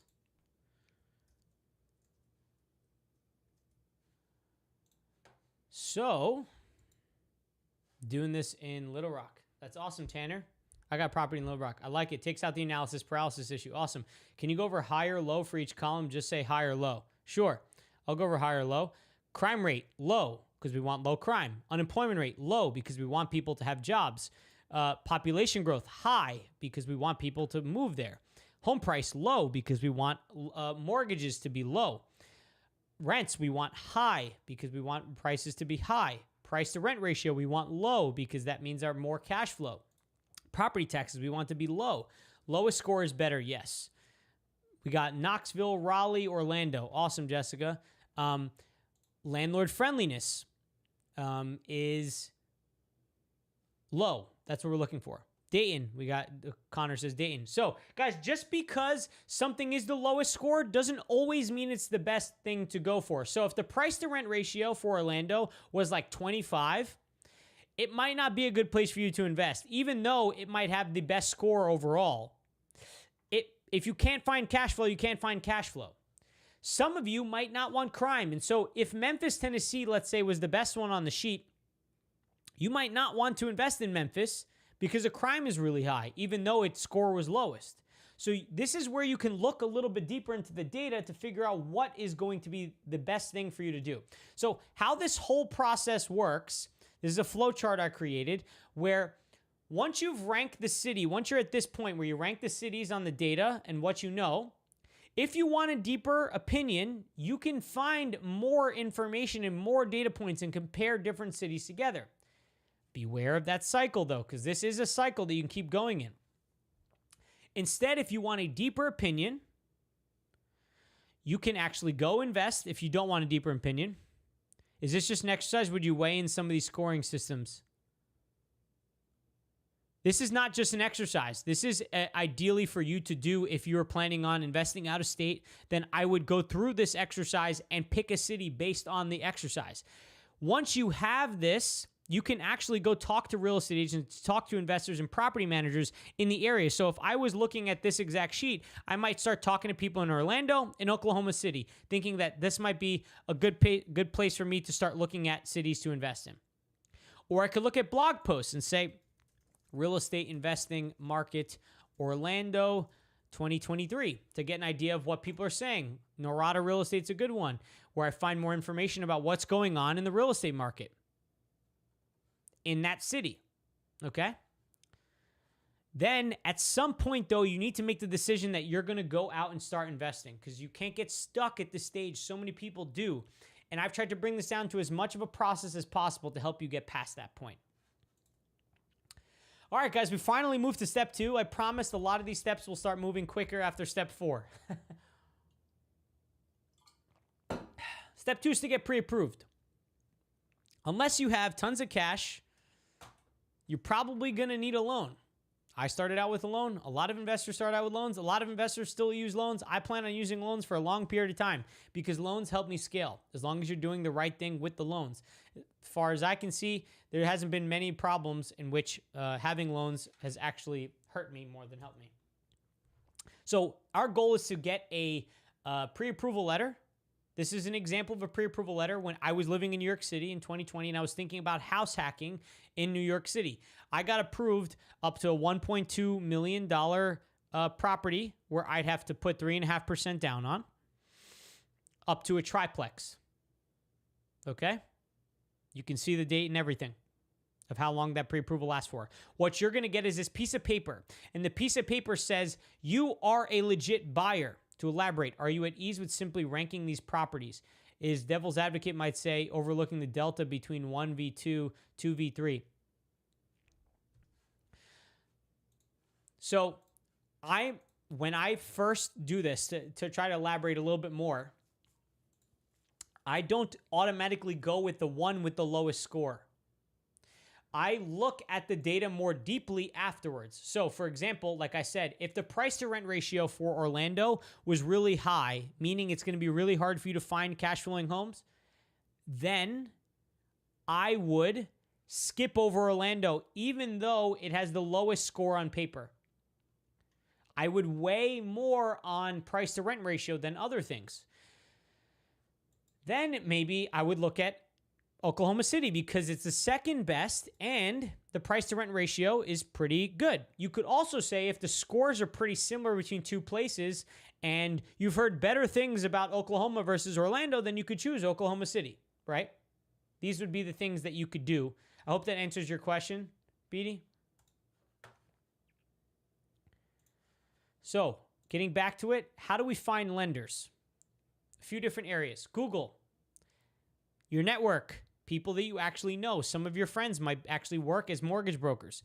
Real estate meetups. This is a great place to go. Almost every single real estate meetup has a lender in some way, shape, or form. Or real estate investors that you can meet that also have lenders that you can ask for intros. Because a lot of times, real estate investors are open to sharing lenders because if they do, they get a cutback for a lot of them. What should the rate be for price to rent ratio? We're typically looking for something less than 15. Typically. Not always, but less than 15. Bigger Pockets has their own lenders. Wholesalers that you work with. Wholesalers are people that find you off-market deals. They have their own lenders. So if you need a lender, I got you as well. I partner with a lender that has options from loans with no income, loans with income, loans for your first property, for your second, for your third, for your 100th. They have a lot of different options. They have properties, loans for Airbnbs. They have loans for house hacking. They have loans for a lot of different things. So if you want, you use them. If you close with them, you do support the page by working with them. The link is in the description for them below as well. You can fill out the application and work with them. They'll get you a pre-approval. They work quick. Their name is Fast Mortgage Closings. They work fast. All right. So what do you tell them when you're on the phone, right? You tell them what houses you're looking to buy. You tell them, I'm looking to buy a single-family home, or I'm looking to buy a multifamily home, or I'm looking to buy this or that, an apartment, whatever. You tell them your income sources. I make money from X job. I'm an accountant in Red Bank, New Jersey. I have a credit score of 700 or 600. I have a car payment of $300 a month, $400 a month. I pay rent. You tell them what kind of debts you have, any credit card payments you have. And you tell them how much you have saved or invested. So you tell them your Roth IRA, your 401k, that kind of thing. They're basically trying to understand your financial situation so this way they can see what kind of loans it can give you available. Now, you don't need all of these things to get a loan. Some loans will be better, lower credit scores. Some will be better with higher incomes. Some with lower incomes. There are loans that for a lot of different reasons. At the end, again, remember, all we're trying to do is get this document, the pre-approval letter, because the pre-approval letter makes you serious. When you're speaking to a real estate agent, you are legit because you actually can buy a house. So many agents, I met with an agent yesterday and she was complaining about how she meets with a lot of people that aren't serious. Get a pre-approval letter and be serious when you're doing this. It's really simple. You can get one in 24 hours. Sometimes you can get them in a couple hours. So that's step 2. Step 3 then is to find an investor-friendly real estate agent. Accountants, contrary to the common belief, are very cool. I don't know. My brother is an accountant, and his friends, some would say, are not very cool. Some of them are not cool. Some of them are cool. Anyway, find an investor-friendly real estate agent. Your goal is to find a real estate agent that understands the numbers behind investing, meaning understands the income minus expenses, the things you're looking for in a rental property. And they're going to act quick and be responsive because timing is important. Where are you going to find lenders? Real estate agents. 3 places. Look, I just quickly searched real estate agent Austin and look at how many people decided to show up. My face is blocking it on the camera here, but look how many people showed up. 1, 2, 3, 4, 5, 6, 7, 8, 9, 10, 11, 12, 13, 14 people immediately showed up for real estate agents in Austin. You can also go to Zillow's Best Agents, okay? Hey, Will, what's up, man? You can also go to Zillow's Best Agents on and search your city. Go to Google, search Zillow's Best Agents. So right now, I'll show you how to do it. You go to Austin, Texas, Zillow Best Agents. Look at that. Realtor agent reviews. People who have reviewed these agents. And you click through and you look at the ones that offer things about property management or things about foreclosures. These are people that work with real estate investors, okay? Because property managers are real estate investors. This would be another person. But I might not pick this person because they don't have anything about investing in their profile. So that's one thing. The other thing you could do is go to Bigger Pockets. And let me pull up Bigger Pockets here.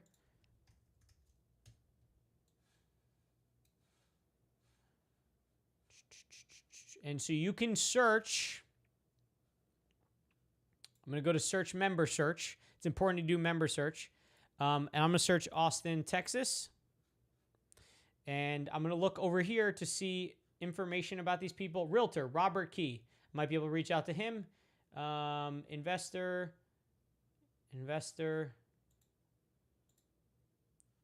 Realtor, Louis Science. So you could find realtors through Bigger Pockets and all these places. All right.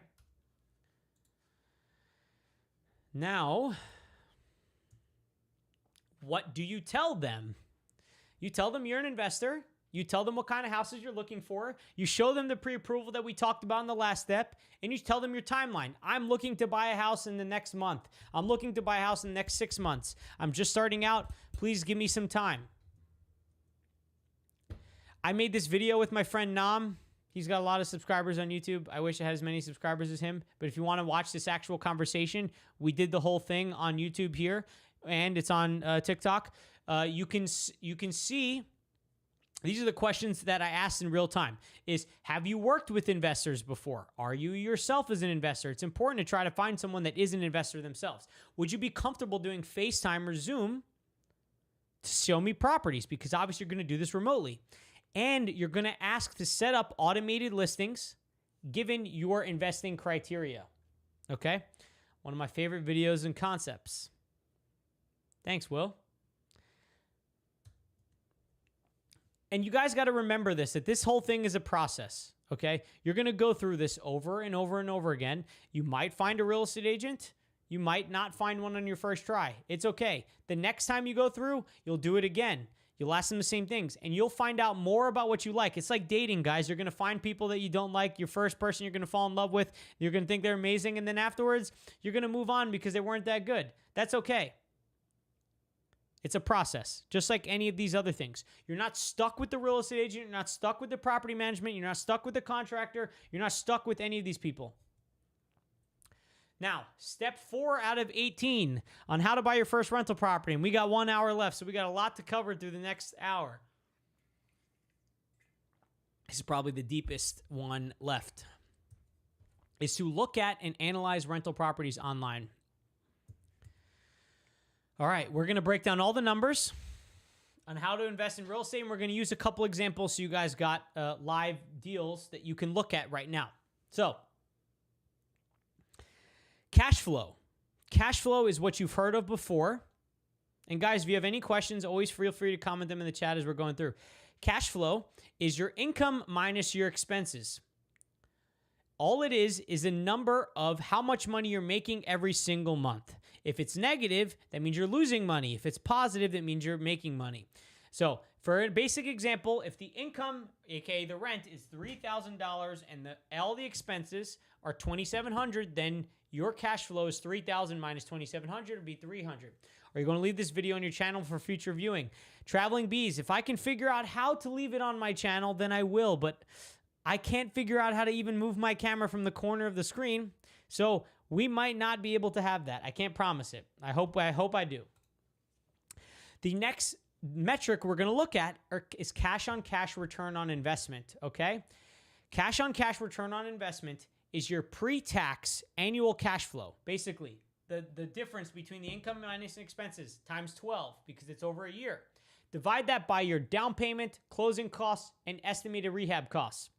So for example, if we need $100,000 to buy a house, and guys, don't worry, you don't need $100,000 to buy a house, and the house only makes $1,000 a year, you would take 1,000 divided by 100,000. That would be 1%. That is a low cash on cash return on investment. We want a higher cash on cash return on investment. Ideally, if you're a beginner, you have $150 per month cash flow after saving 20% of the rent, and you have 8% ROI. That's my opinion.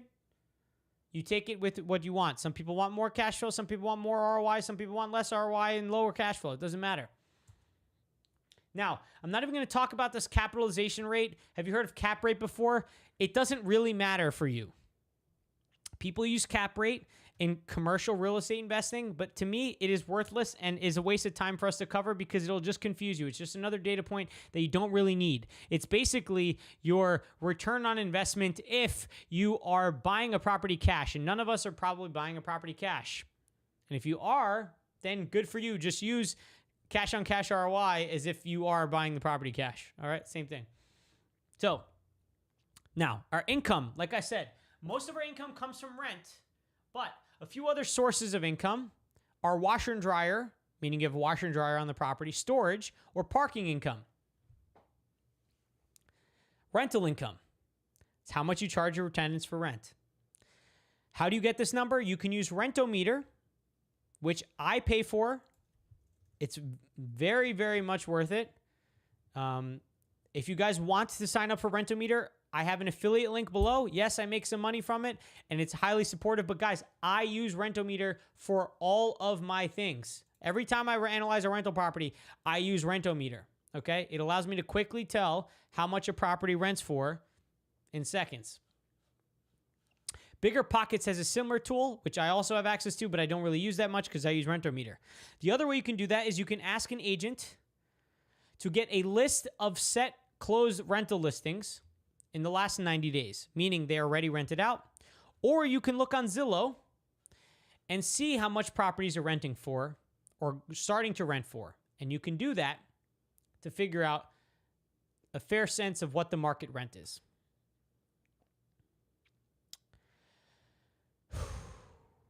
I've been talking for 2 hours. Next up are other types of income. Washer and dryer. It's the income you make if you have washer and dryer that's coin-based. You get it if you have a washer and dryer in place. Most properties don't have it, so you can forget about it for now when you're analyzing properties unless they say so. Storage. If you have a garage in a multifamily property and you have a basement that multiple units can have access to, you could block it off and charge people for the storage. You'd be surprised how many people pay for extra storage. One of my properties that had a garage that I was renting out for $200 extra a month. That's some extra solid cash flow right there. Parking income. This only really matters if you have a big parking lot or something like that for like an apartment complex, but you can charge parking lot for that. You can charge for the parking spot, obviously. All right. I'm trying to blaze through a little bit here because we are a little bit behind, as usual, because I still have to eat dinner. Next up are one-time closing costs, one-time expenses. If you guys have any questions, leave them in the chat and feel free to share them as we go along. And don't worry if this seems all overwhelming to you. We're going to analyze a rental property live right after this, okay? So closing costs are somewhere between 2 and 5% of the purchase price of the house. Sometimes they could be a little bit lower. Sometimes they could be a little bit higher. Usually when I'm buying a property that's low in value, it's on the higher end. Usually when I'm buying a property in a higher value, it's on the higher end. So their fees all the way from the day you get the offer accepted to the day you close. You have things like mortgage insurance, homeowner's insurance, appraisal fees, property taxes, utilities that the landlord already paid for that you got to pay back because they paid for them already. Lawyer's fees if you're using a lawyer in the transaction. Title fees, title insurance.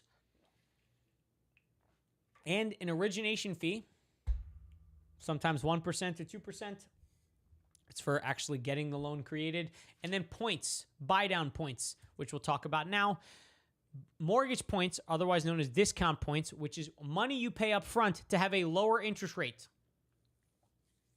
You have to watch out when you do this because you might think that, oh, it makes sense for me to buy the rate down because rates are really high, but that's not always the case because if rates drop, then you might have a higher prepayment penalty for doing it, or you have to pay a prepayment penalty to refinance out before a certain time frame. But a point is usually 1% of the mortgage amount, so every $100,000 is $1,000 in the loan.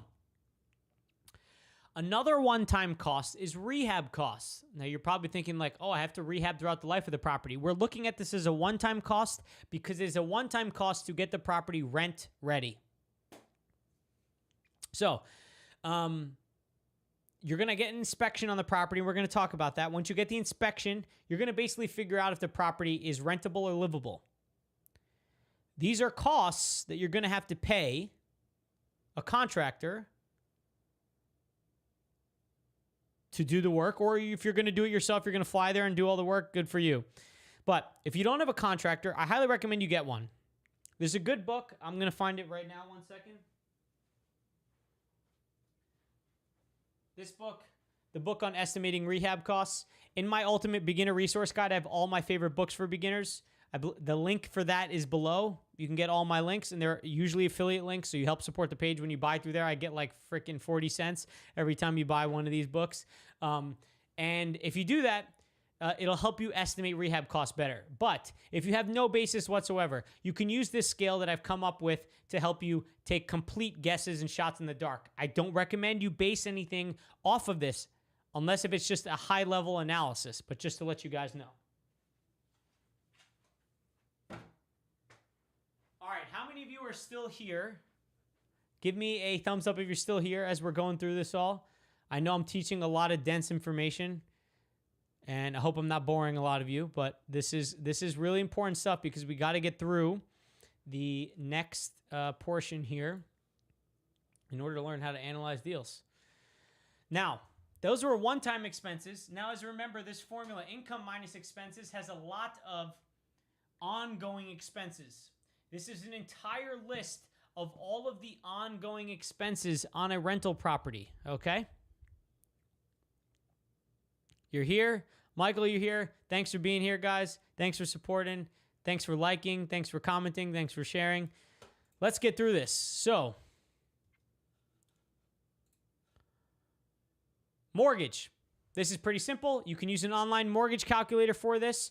To figure out the information, you need to get the home price and the interest rate and the amortization schedule, meaning you need to figure out if it's over 30 years or if it's over 15 years or if it's over 10 years. Thank you guys all for the thumbs up and being here. Taxes. Taxes are the property taxes you pay. Now, usually property taxes are stuck and you can't really change them. So this is why we try to pick cities with lower property taxes up front. But you get this information. You can get it from the listing. So if I'm going to Zillow, I can find the information if I look for buy. And let's say I go to Ewing, New Jersey, and I try to find, whoa, $29,000 house. Let's see if I get the property taxes on here. Property taxes, $3,000. Now, oh, that one's in Trenton. Property tax is $3,000. So you can get that from there. But if I go to Ohio, a lot of times they are old. And I will have to find...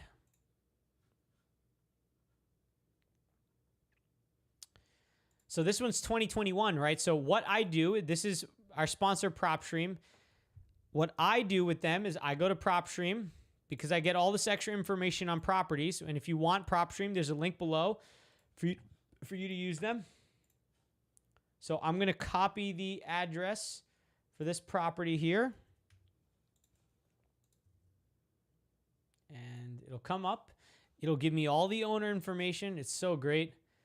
It tells me if it's owner occupied or not, meaning does the person live there.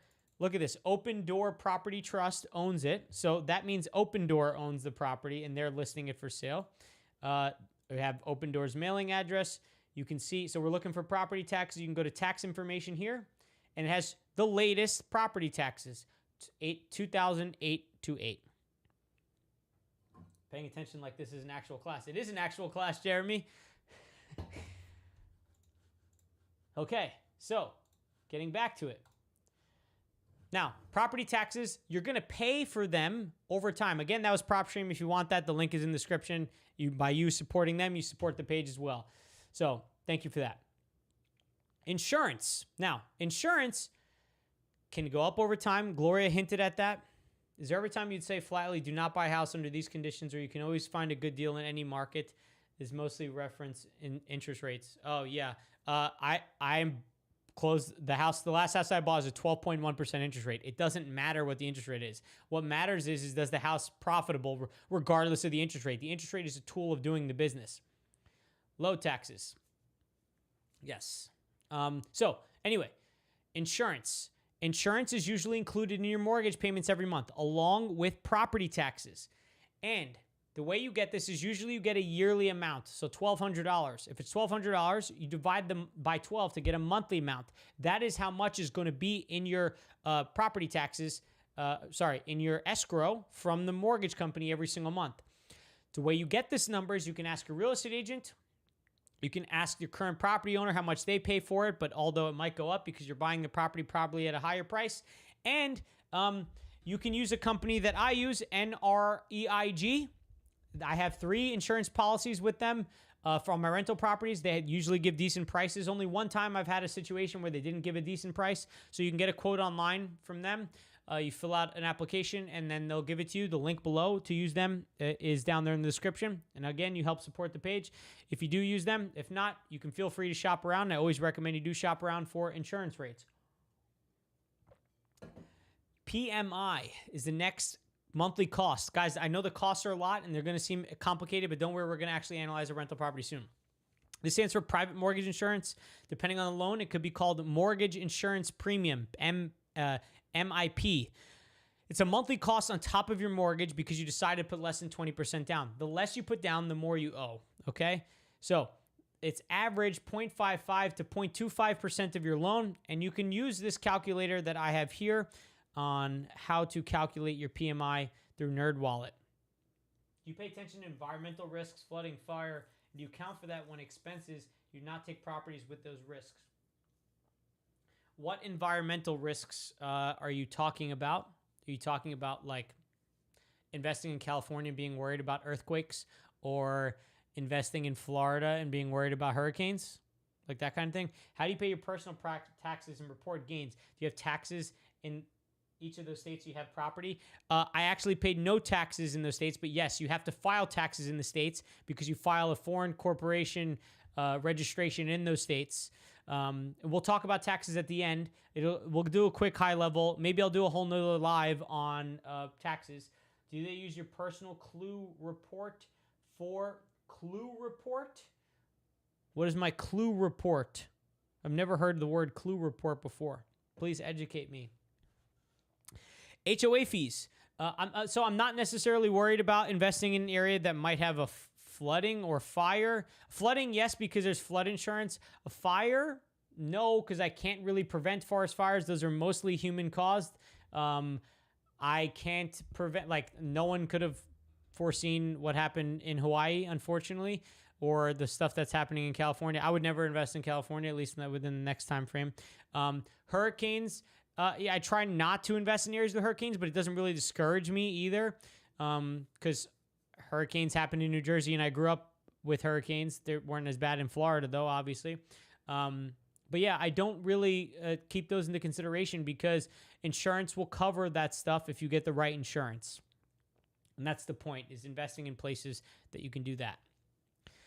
Okay, guys, if you're new here, please leave a like on the video and please share it with one person. And if you can, support PropStream. I think they're really valuable for you to use as a beginner real estate investor because they give you so much information about properties, as I just showed you. Next up, HOA fees.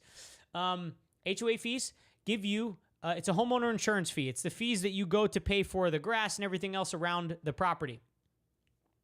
History of personal claims. Did they use your personal clue report? I don't know if they actually use my personal clue report. I've only had to do one insurance claim, 2 insurance claims now, because of big issues at the properties. But they were all covered. I didn't have any problems with them. So I honestly can't tell you, Ranella. You can ask them. They have someone that you could speak to. And thank you all for liking. I saw a few more people liked. So ask the current owner, or you can get this information from PropStream, or you can get it from Zillow. Like sometimes they'll have HOA information, sometimes they will not. PropStream will have. So let's pick a random property in Austin, Texas. A lot of properties have HOAs in Austin, Texas. So let's just pick, I don't know, this one. Let's see if it has HOA information.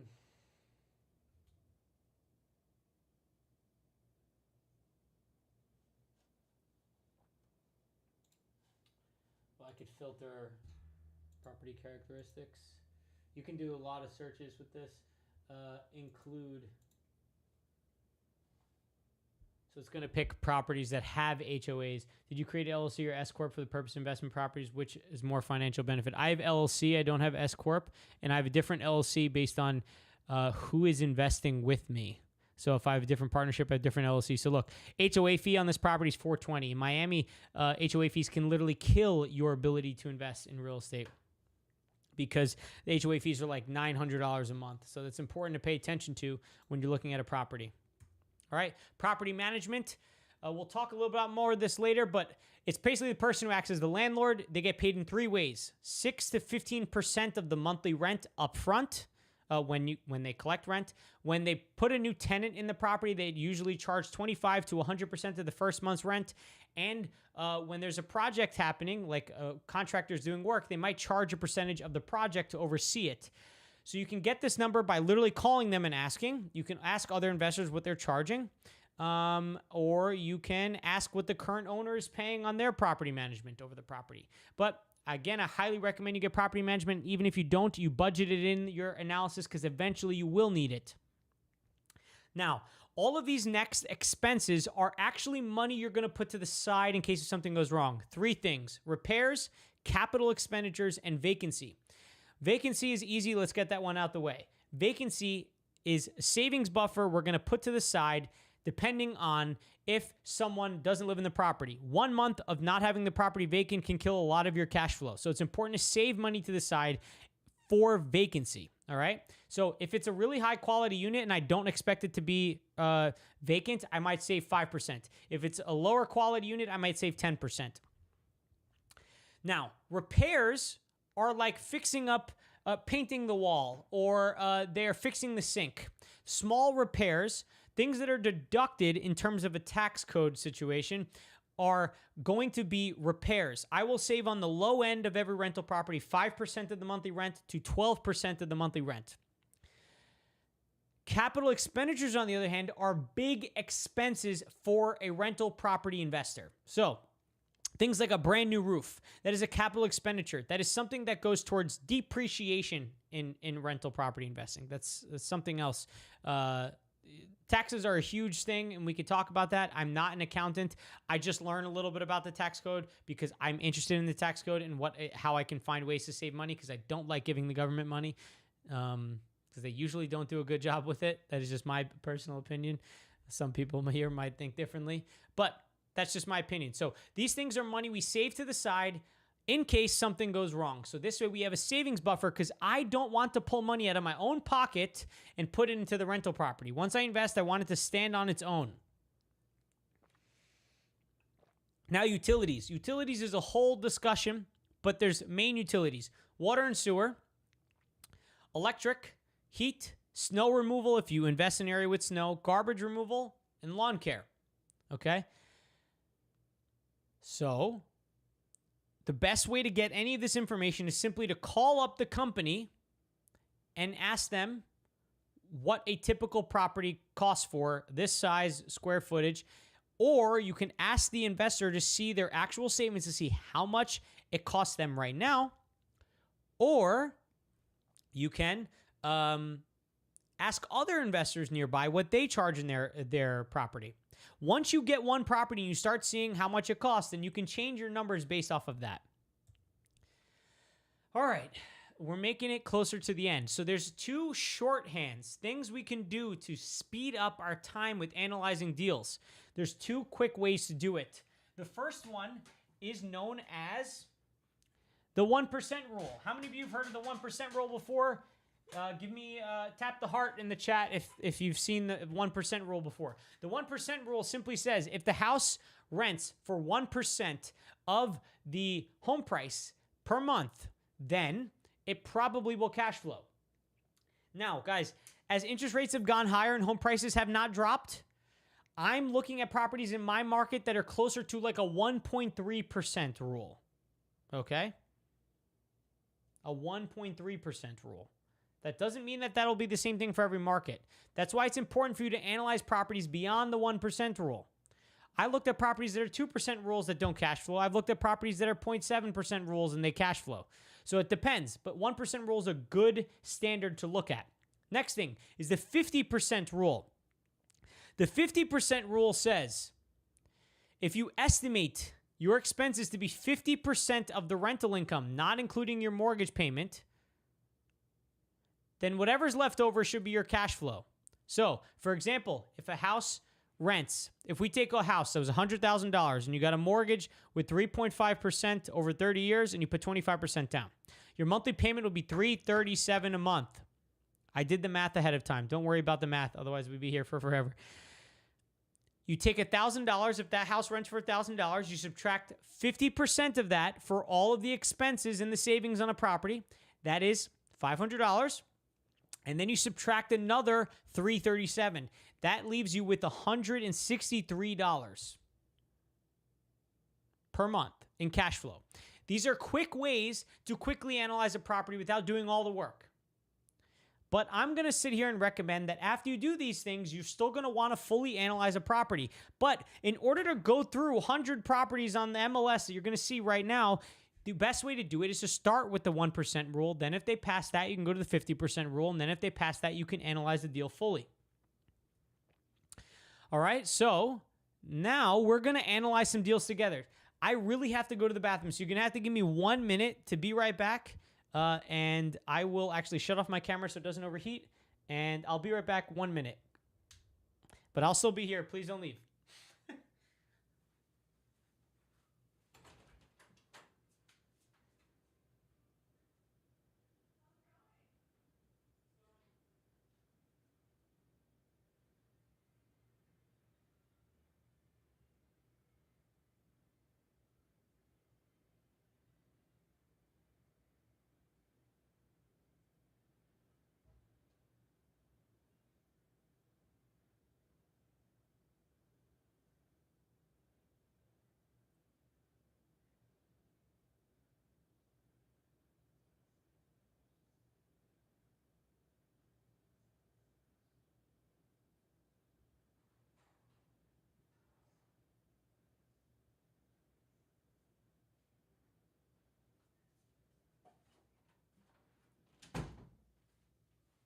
All right, I am back.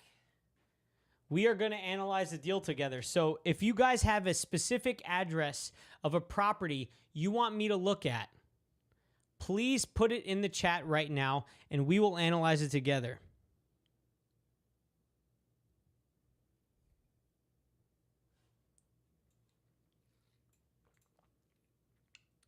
Otherwise, I will analyze a property myself. Thank you for playing defense for me, AJ. Appreciate it.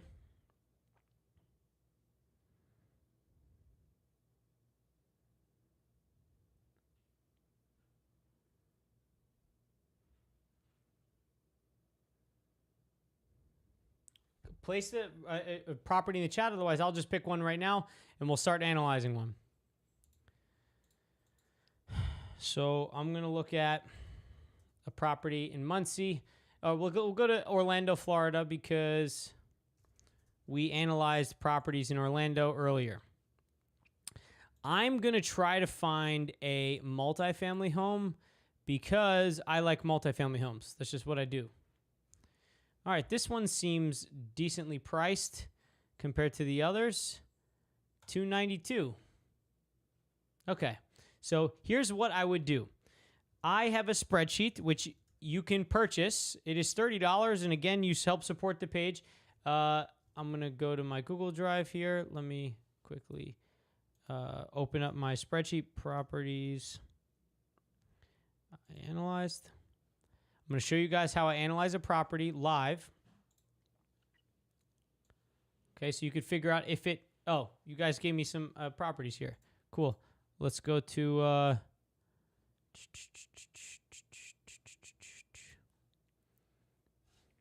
take this first one. 15 Eureka.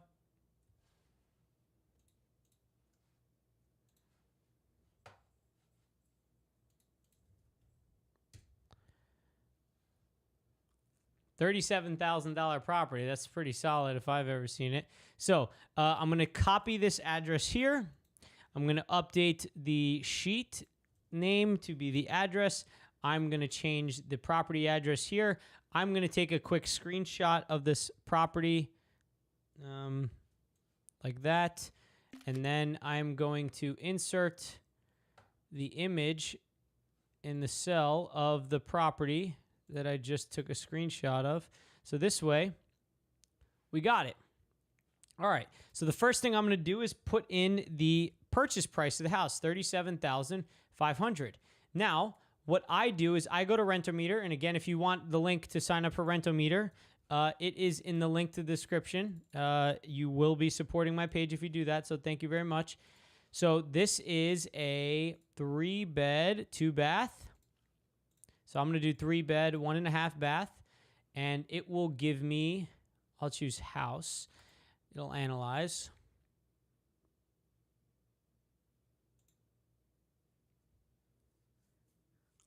It says the average rent is $115. So I'll take that and I'll put that here.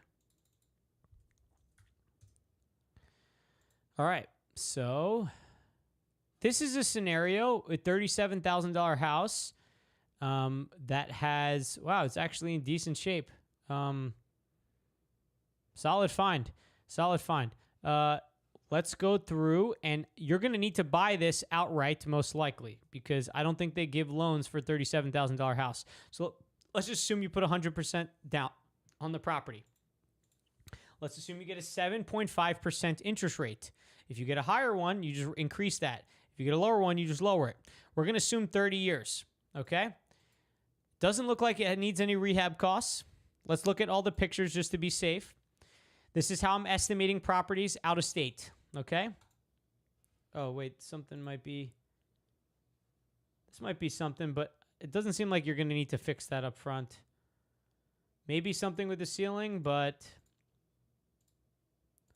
I might save like $5K just to the side, just in case it's right off of the bat.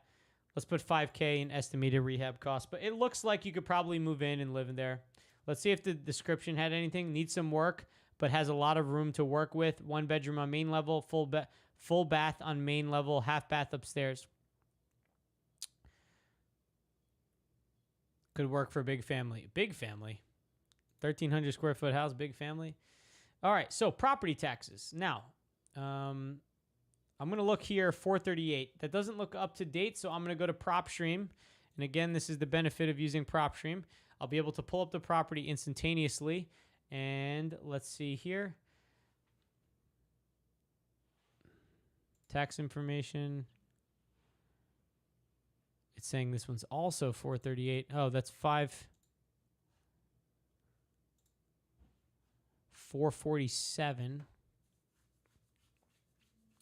So I would have to confirm the property taxes. Now, you can also look on your tax assessor's website.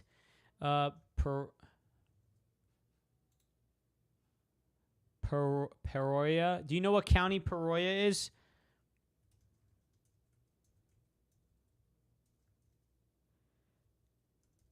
Chicago. Peoria County. Is Peoria a county?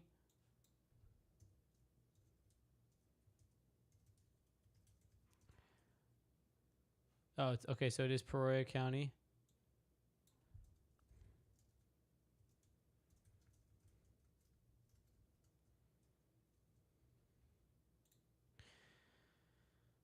So I'm looking on the tax assessor's website to try to find the address information here, or the property tax information. 515. Just in case if the information on PropStream wasn't 100%, but Eureka Street.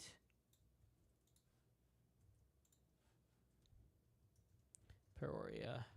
Search.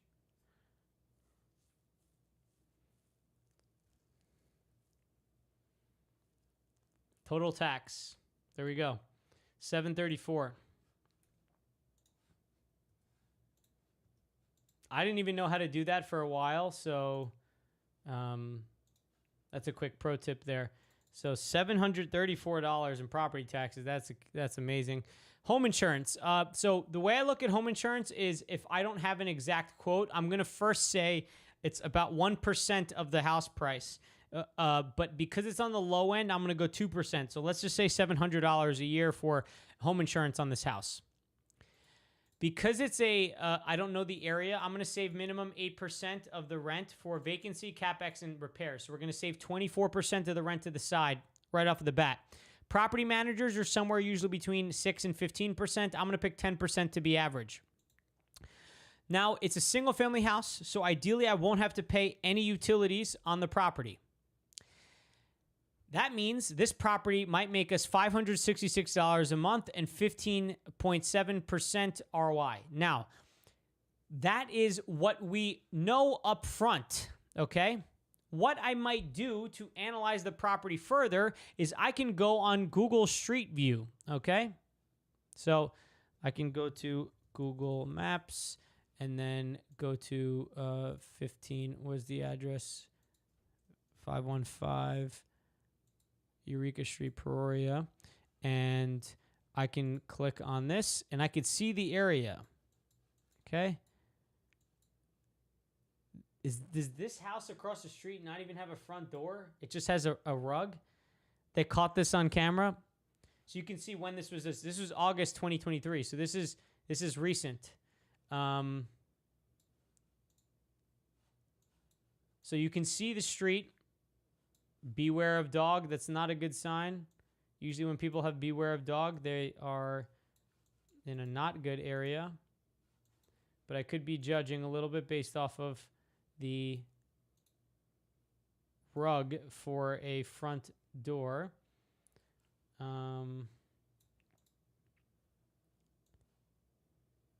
There's people outside doing stuff.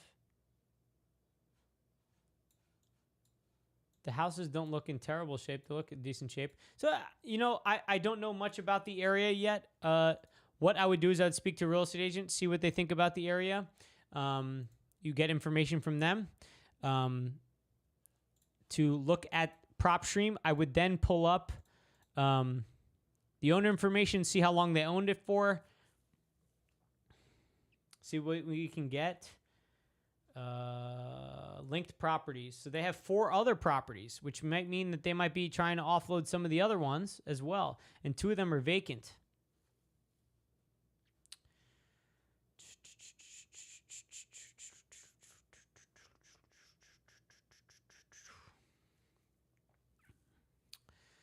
All right. And then you could also go to Neighborhood Scout and use Neighborhood Scout to try to find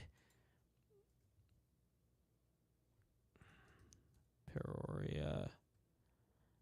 I don't think it's going to show up with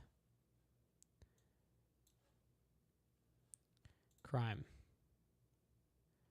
Oh, it's too niche. They're asking you to buy a report.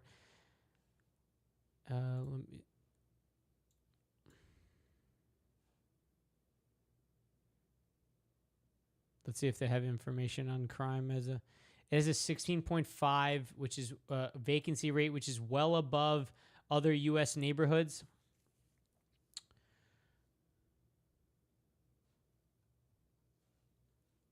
So it can give you more information here about the city and the neighborhood and that kind of stuff. They don't always charge for a report, which is why I'm surprised. Peoria, Illinois. It could be because it's a smaller city. Oh, there we go.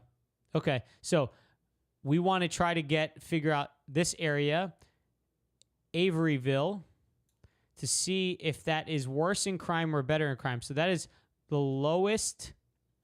Wait, let's go to crime. So Averyville has some of the worst crime by the numbers, most dangerous. But overall, the city is not bad. It's 6 out of 100. Oh, it's 6. Sorry, it's better. It's 6 out of it is not very high, but just so it is very high. But just so you guys get an example here, like New York is not safe at all either. It says it's 15. So the ratio is going to depend on if it's a big city or a lower city. Anyway, we've been analyzing this property, and so this is enough information for me to say, hey, real estate agent, I would like to go see it. I've looked at it on Neighborhood Scout. I've looked at it on Google Maps and Google Earth, Street View. I've looked at it on PropStream. And so you're going to look at it online first. Then you're going to analyze the property, which is what we just did. While analyzing it, we're taking some notes. We're trying to figure out how much work needs to get done. How does the street look? Okay. And you're going to repeat this process over a lot of different properties you look at. You're going to select the ones you want to see, okay? And then you're going to schedule time with your real estate agent to view them on FaceTime or Zoom. It's that simple. You're going to pull out your phone and you're going to start FaceTiming them and you're going to see the property, okay? And that leads us to the next step. Again, guys, if you wanted that spreadsheet, you can get that in the link in the description, by the way. And if you want to use PropStream to get further, deeper information, you can get that in the link in the description as well. So you're going to go look at the property via FaceTime and Zoom. So this was 2020. I was looking at a property in San Antonio. I know I got a bad shot, but I just want to get our faces in there. And basically, as you're going through, you're going to have a notebook next to you, okay? And I'm literally going to take notes. Sometimes I'll do this on my whiteboard. I will take notes about all the things I see that needs to get fixed up. Okay? I'll write out, I'll make sure that the bedrooms match the description. You'd be surprised how many properties the bathrooms and the bedrooms do not match the description whatsoever. Okay? That's a huge problem that a lot of people have. Hold on 1 second.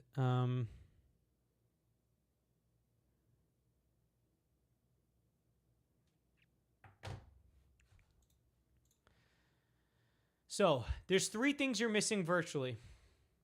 First, it's the smells of the property, okay? So you can't smell the property because you're on FaceTime. So you're going to ask the agent to see if there's any weird smells. That's important. Next is if the foundation is off, you're going to ask the agent to feel the foundation. Have them show you it with their feet and feel it. Or use a ping pong ball, put it on the ground and see if it rolls. If it rolls, then obviously it means that something is unlevel. We can't put 20% down this finance and finance the rest amount. Yeah, bank usually doesn't finance anything less than 50%. You never visit the property in person. Cynthia, I used to in the beginning, but I don't anymore. The last 4 properties I haven't seen in person. How the neighborhood looks. I have a friend that has 38 properties in Memphis. He's never even been to Memphis, okay? How the neighborhood looks, you ask the agent to literally show you the street via FaceTime. If they have to drive up and down the street, have them this way you can see. We just saw on Google Earth, right? And this was in last month they took it. And they update these images pretty frequently, but that's great that you got last month's images. You could see up-to-date information about the property. Now, once we've gone there, we actually update the numbers. So we're first going to take our original calculations, and then we're going to look at the video and the notes that we have, and we're going to calculate the cash flow that we have. So let's say maybe I find out that the property in that area might only rent for $1,000 because it's a lower income neighborhood. And let's say maybe I really find out it needs $10,000 worth of work instead of $50,000.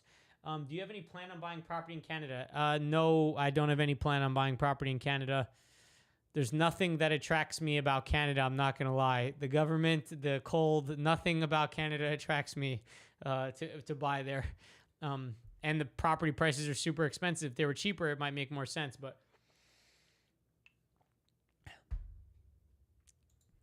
maybe I get a quote from a insurance company that says, actually, my insurance would be $600. I update all of this information. And now I have a more clear picture about what I'm going to do and invest in. Sometimes your numbers will be far off. Sometimes they won't be far off. And that's great. You're going to keep doing that over time to figure out what is actually working and what is not working. Okay? Your numbers are going to get better and better, more accurate as time goes on as well. So if the numbers work, then guess what? This is the cool part about real estate, by the way, is you can play with the numbers. It's a formula, an art, and a science. So I'm gonna sit here and say, okay, it cash flows at this, but let's say the home price was really $100,000, right? We wouldn't be making much ROI. So I might have to say, all right, well, what if I can get the property for $1,100? What do I do to get it to $1,100? Maybe I could turn the upstairs living area to another bedroom, and then maybe it can really rent for $1,200. Right? Or maybe you say, the asking price is $100,000, so I'm going to ask $80,000 and see if it cash flows at $80,000. Oh, sweet. It works at $80,000. So you can make your offer or make bets on different parts of the property or different things about the property based on information and make offers based on that. So a lot of times it's going to come down to the offer price and the rental income. Sometimes it will come down to your financing terms, how you buy the property. But a lot of times it'll come down to the offer price and the rental income, from my experience. And if the property doesn't work on paper, you don't put an offer in. If it does work, then remember, our goal is to find $150 a month in cash flow, 8% minimum. And we try to get our offer accepted. So step 7 then is to get our offer accepted. A lot of people, or make our offer. If you don't make an offer, you'll never get an offer accepted. It's that simple. But a lot of people don't do this because they're unsure if it's going to work. They're unsure about everything in the property. They feel like if they make an offer, how many of you, if you're putting an offer on a property, comment O. If you put an offer on a property and you're scared because you're thinking like, oh shit, this is the real thing now. Comment O if that's you. If the numbers work, guys. I can't tell you this enough. When you see the numbers work, the numbers work. As long as you double and triple check your numbers and make sure that everything works. The numbers work, the numbers work. It's that simple.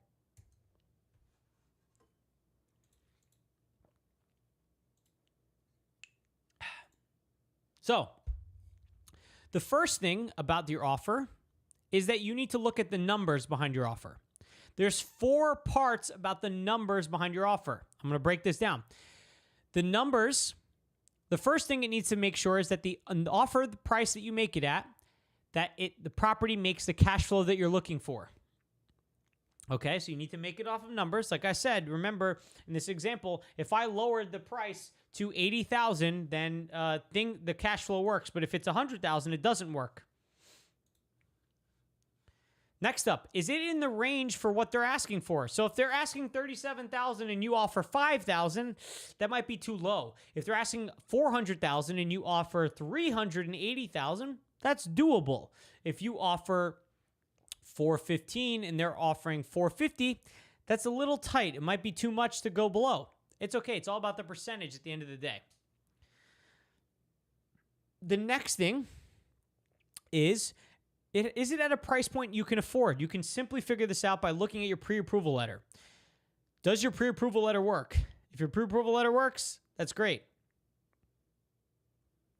And then the next thing is you need to make sure the seller actually will make a profit. And so this is where you usually check PropStream to see what they sold for. On this specific property, we didn't see that information, but you can see that information on, if we go back to Austin, Texas, you're going to see properties on this one. You can see when they bought it in 2022, this person. So you can see, oh, they bought it at $0 in 2020. And then this people bought it at 2022. So you can see more information about how the person bought the property, and you can make your offer, the number, based off of that. Then there's other components of the offer known as contingencies. Contingencies are things like your financing contingency, things like your inspection contingency. Financing contingency means that if your offer is valid as long as you can qualify for a mortgage. If you can't qualify for a mortgage, like you lost your job or you lost your down payment, you get to back out. Inspection contingency is something like you can back out as long as the inspection doesn't come back with anything bad. Should we buy a property now or you should wait? Sanjay, you should buy a property now. It doesn't matter. There's no reason to wait. I know you think interest rates might be a problem. Interest rates are not a problem. They're a tool of doing business. I'm coming out with a video that will show, it's basically called Why I'd Buy Properties at 19% Interest Rate. It does not matter. Interest rates are just a tool of doing business. As long as you start realizing that, you'll be in a better scenario. And then the other things you can do that are less common are things like asking for a security deposit of the current tenants and not buying the property unless there is, or you could ask for rental increases. I've done this on properties before where I asked them to raise the rents as part of them buying the property because I didn't want to have to raise the rent myself. Now we're on negotiation. So, guys, this is a back and forth. There's three options. Either the offer gets accepted, rejected, or negotiated. And either time, it's gonna take a few rounds. Sometimes they'll get outright rejected. That's okay. Sometimes they'll get accepted right away. That's usually not the case. Sometimes they'll negotiate. That is normally what will happen. I've had offers. This property right here got rejected 3 times over 6 months. It went under contract with someone else. It went under contract with someone else twice. And then the third time, I got it. So remember that you can keep getting properties no matter what happens. The most important thing is that you're putting in offers regularly, regardless of interest rates, regardless of what's going on in the world. So once you get the offer accepted, congrats. Now you're in a period known as attorney review or option period. Geez, we have 9 steps and 18 minutes left to go. So attorney review are in states of New Jersey and Illinois. The option period is in all other states from what I've seen, okay? I've only bought properties in Ohio, Arkansas, New Jersey, and Florida. From my research, Illinois is also an attorney review state. An attorney review state means the lawyer will basically rewrite the entire contract to make sure it's legal and ready to go. An option period state basically just says that you go straight to inspection in that option period, and you have the option to back out at the cost of only a very, very, very small fee. With attorney review, you could back out, and it doesn't really matter. In attorney review, you have negotiations and option period. The contract is finalized, but it can be negotiated afterwards as well. And you can back out without fees. In option period, you have a small fee. So what you do here is usually 3 things. You get an inspection, you get a contractor to walk through, that's optional, and you update the lender, okay? So 9A, get an inspection. You need to get an inspector. These usually cost $350 to $750. You can choose to skip an inspection, but I highly recommend you get one. Basically, someone's going to go through the property and point out every single thing that's wrong. You can find one by going on Google. You can find one through your real estate agent. Your real estate agent best be having an inspector, okay? You can find one from your network, your Google, You're cool. I've been talking for too long that now I'm just saying things. Other investors or bigger pockets, okay? And this is an example inspection report on a property. They'll give you a report summary with everything that's wrong, and they'll show you pictures of where things are going wrong. So again, if you're out of state, it doesn't really matter. You can see exactly what's wrong, and they'll give you a description of what's wrong. The point of the inspection report is to scare you and say, there's a bunch of things wrong. Stay calm, stay focused, realize that that is not going to be the problem. You're going to be okay. You take the information, you go over with your agent, your lawyer, and you figure out what needs to get fixed, actually needs to get fixed, not things that need to scare you off the bat. Okay? Guys, if you're new here, please, I'd much appreciate it if you like this video and help people see this by sharing this video with one person. My goal is to get monetized and help people. And if you want to get any of the links that I've talked about in this live, you can go below. I'm giving a bunch of free resources away and a free trial with PropStream, the sponsor of today's video. So, if the inspector says something needs to get work, you can talk to the contractor before they're about to walk through to say, this needs to be looked at and we want this in our quote. Or you can use it to negotiate money back into the contract. So, step 9B is to get a contractor to walk through.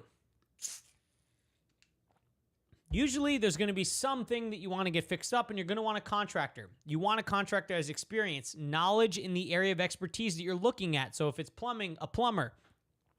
You want something that's not super expensive and someone that does a thorough job. I know that sounds like a very, very, very high task for a lot of contractors, but they exist, okay? My dad's a contractor. He does a pretty good job for things, and he's on time. He shows up on time. He does his work. So these people do exist. So you're going to get a quote for labor and materials for any work that needs to get done. The way you find one is you can go through Home Advisor, which is not a sponsor of this video. I've never used them before, but I know people who have. Best contractor, and you could do Google search for best contractor in a city. You'll get a bunch of ads and stuff like that you search through. Property management companies have contractors that they have recommended. Real estate agents have one. Ask anyone who has had anything fixed up in their house recently, like another investor or a homeowner nearby, if you happen to speak to them, if you go visit the area. And you can tell which ones are good by looking at pictures and videos of their previous work, looking at their quotes, looking at the reviews online, and seeing, having them do a smaller task to test and see how well they do.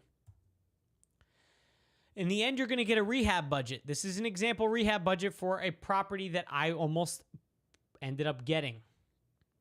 The next thing is you're going to try to update the lender, okay? You want to call them and let them know the address, what you're getting it for, and to start the process. What they're going to do is they're going to order an appraisal, and they're going to start underwriting. They're going to ask you for all the real docs. It depends on what your loan is like, but they're going to look at bank statements. They're going to look at income statements. They're going to look at tax returns, license, other mortgages, investment account screenshots, license. All this stuff, guys, if you need it, I have license twice on there. That's how you know I am... I went over this twice to make sure that I had all the information I needed, but I guess I made some mistakes. If you guys need a link to a lender, I have a lender I recommend that gives you loans on different types of things. If you don't have income, that's one way to get around it. There's ways to get around it. There's ways, different types of loans. You can click that link below. Step 10 is to send your good faith or earnest deposit in, okay? This is a predetermined amount in your offer, okay? That you send a check to a lawyer or title company that holds the money in escrow in between you and the person who is buying it. And they'll show you the money for the house. Or they'll hold the money until you close on the house. This money's not lost. It goes towards your down payment and closing costs. So if the seller cancels the contract, you'll get it back. But if you cancel a contract without a legal reason after your option period or out of attorney review and inspection period, you will have to pay, okay? That'll be money that is lost. Ideally, you don't do that, though. Step 11, once you've sent this check in, is to get the appraisal. This is what the bank will do. This is an example appraisal report on the side for one of my properties. They look at other properties that are similar type, bedroom, bathroom, square footage nearby, saw what they sold for, and come up with a value based on those values, okay? Now, this is very important. If your house does not appraise for what it is worth what you're buying it for, then you will be screwed and you will need to pay more money towards your house. How many of you have heard of this before? Comment A for appraisal gap. A for appraisal gap. If you've heard of an appraisal gap before, I'm going to break down what this means for you. So let's say you're buying a house for $200,000 and your plan is to put 20% down, okay? That's $40,000, and let's say $5,000 for 5% for closing costs. That's 10%. That's $50,000 down total. If the appraisal says the house is only worth $190,000, not $200,000, the bank will give you up to 80% of the appraised value, which is $152,000. $152,000. You need to now calculate your new down payment on the $152,000. It's going to be $48,000 because it's $38,000, which is 20% of $152,000, and then $10,000 for the appraisal gap, and then you'll need another $10,000 for closing costs. That's $58,000 for the same house that you were going to buy, all because the appraisal value was lower. So the appraisal value is important to understand what you are going to have to buy the property for. Michael says he got one. Yeah. You know about appraisal gap? So in the end, the bank cares about themselves.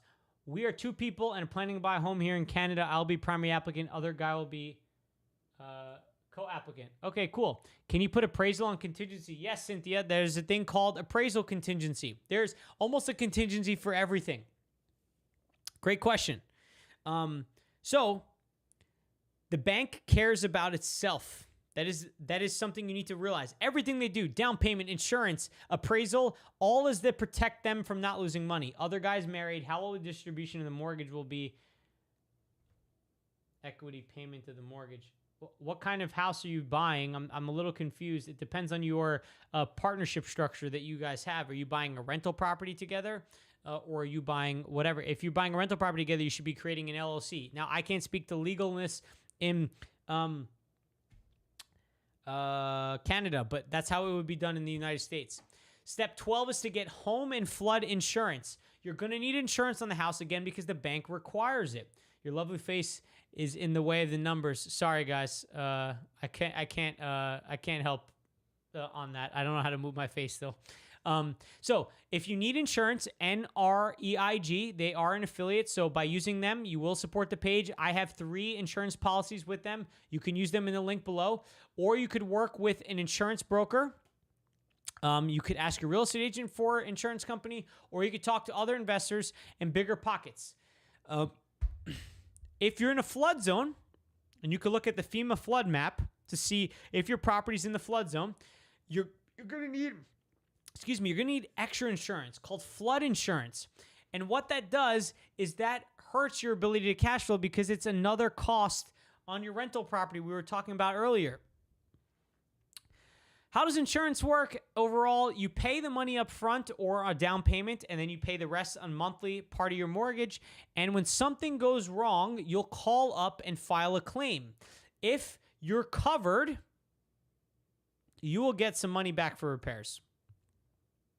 Hopefully, as much money as possible. Last, step 13 is to get a property manager. Not last step, because we still got 5 more steps to go. You will want a property manager. I promise you this. I can't stress this enough. Will I be sharing the deck? Ronella, I have not thought about sharing the deck. Maybe I will. Haven't thought about that yet.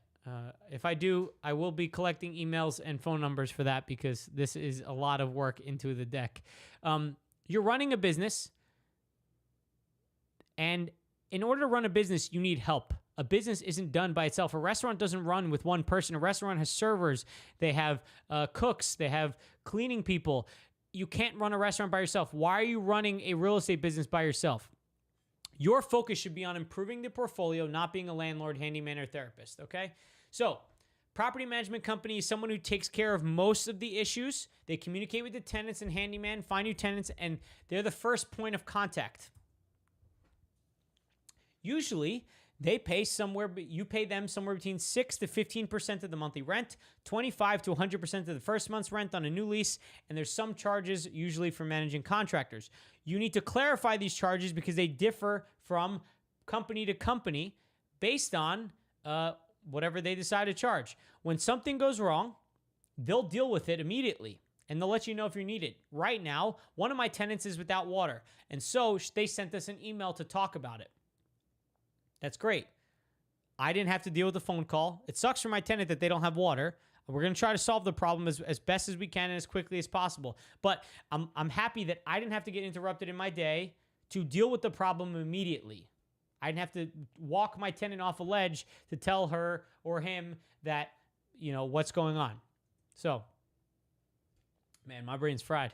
Let's get through it, guys. We're almost there. So where to find good property managers? Your real estate agent might have one. Other investors in the area might have some good recommendations. Google searches. That's how I started finding a lot of mine. And bigger pockets. Guys, I can't stress this enough. Why we talk about finding a good real estate agent in the beginning is because a good real estate agent will have connects in everything, and they will help you along the way.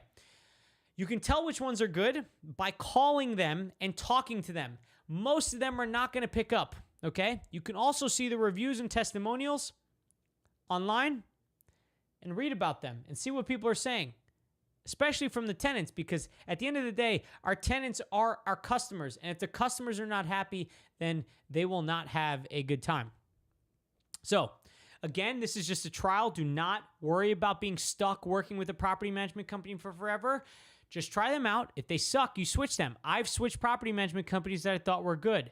It's not the end of the world if you get a bad property management company.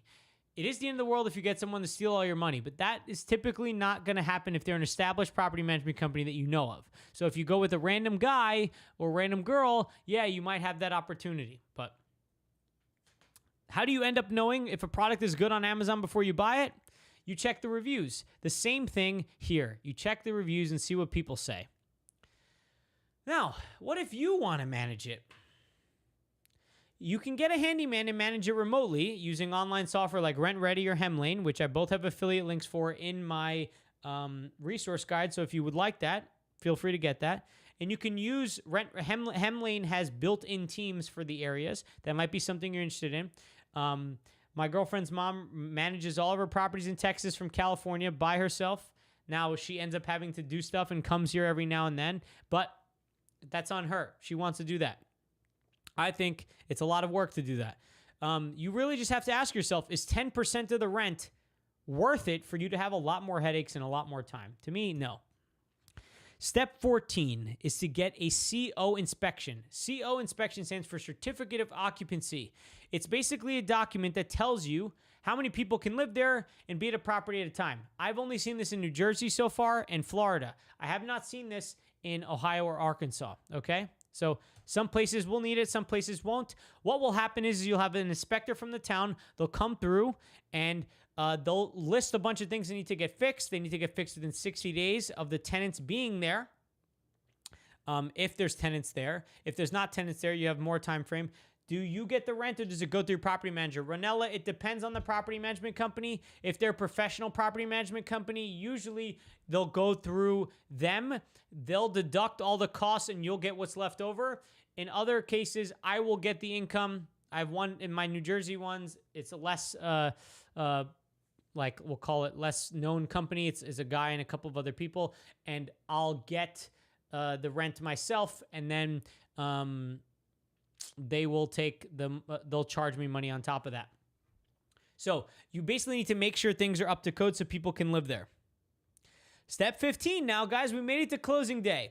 You don't need to fly to the property. The last property I closed on, I did within 7 minutes, okay? I closed in 7 minutes remotely. Now, I did it with a cash transaction, but another time I've done it, a notary comes to your house, usually. They make you sign a bunch of documents. It takes somewhere between 20 minutes to an hour. They'll submit the documents. You send the money online as a wire, and the property is yours. Congrats.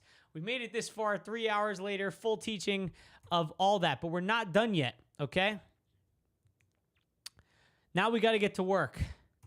So the contractor, it's time, you got to let the contractor know that, hey, I'm closing on this day. I want you to get there on time and get started. So you got to communicate early and often with them to make sure that they're there and ready to start as soon as the work's done. On one of my rehab projects, the contractor was there before I even closed on that day. He started getting the work done. It's exactly what you want. You're going to ask for a deadline up front and say, hey, how long do you think this is going to take? That is really, really important, okay? And you want to constantly remind the contractor of it. Say, hey, just so you know, we said the date was at this point. Now, also, you're going to ask for pictures, ideally video updates from the contractor. And then you're also going to want a third party to inspect it and take pictures as well. So at this point in time, if you have a property management company, you can have them go look at it, or you can get the real estate agent to go look at it as well. And your job is to just act as like the project manager to say, hey, is everything moving forward? Are we getting things done? Do I need to buy in materials? That kind of thing. Step 17 is to get it rented. And if you get a property management company, they got it. I don't have much experience with this because I get property managers for everything. But some best practices are going to be looking at comps specifically to pick the price. Reduce the price quickly if you wanted to get it rented quicker, especially in a market where things are slow. You're going to want to rent it out quicker by maybe undercutting the rent a little bit. It's better to have a property fully rented all year than it is to be vacant for 1 month, okay? You're going to want to maximize your listing sites. Put it on Craigslist, Zillow, Facebook, MLS, everywhere you could put it. Sign in the yard, doesn't matter. You're going to want to do a background check, a credit check on the tenant, and select the financially best tenant. It's very important for you to understand the state's anti-discrimination laws, and this comes back to the landlord friendliness or not landlord friendliness. The more landlord-friendly an area, usually the easier it is for you to discriminate against someone. And I don't mean discriminate in a bad way. I mean choosing someone that you actually want to be in your property. Bro's about to pass out. Get him some water. Yeah, guys, I need to eat. I'm tired. My bedtime is in 30 minutes. Okay, so in New Jersey, for example, I cannot discriminate against someone who has Section 8 income. Wouldn't your realtor do the walkthrough at closing? Yes, a walkthrough at closing, but the walkthrough at closing is different than the walkthrough at the for the property as things are going things are going on. Okay, and you don't always do a final walkthrough on a property. I actually have. I've never actually said yes to doing a final walkthrough on the day of the property, like me myself physically. So. In New Jersey, I can't discriminate against someone who has money from the state, okay? Versus someone who has a job. If they make the same amount of income, I'm not allowed to discriminate on that. But in Ohio and Arkansas, as far as I understand, I can choose someone who has a job versus someone who doesn't have a job. I personally like people who have jobs versus people who don't have jobs because I think if they earn their money, they care more about what they're doing. That's my personal opinion. You can not like that opinion. You can like that opinion. But in New Jersey, I can't discriminate against it. It sucks. That's my opinion. But this is part of the problem with investing in non-landlord friendly areas. And step 18 is to get an accountant. I don't do my taxes, and neither should you, maybe unless if you're an accountant. There's people that have full-time jobs to do this stuff. Guys, remember, this is a business. We want to run it as a business. I almost lost $10,000 trying to do it myself. I tried to do my taxes, and I came up with a $7,000 payment that I had to make to the government. And I was like, what the heck? So I asked an accountant, and it turns out I got a refund of $3,000. That is literally a $10,000 difference. And I paid the accountant, I think at that time, like $700. So is that worth it? I literally got a 10x ROI on my money. 100% worth it.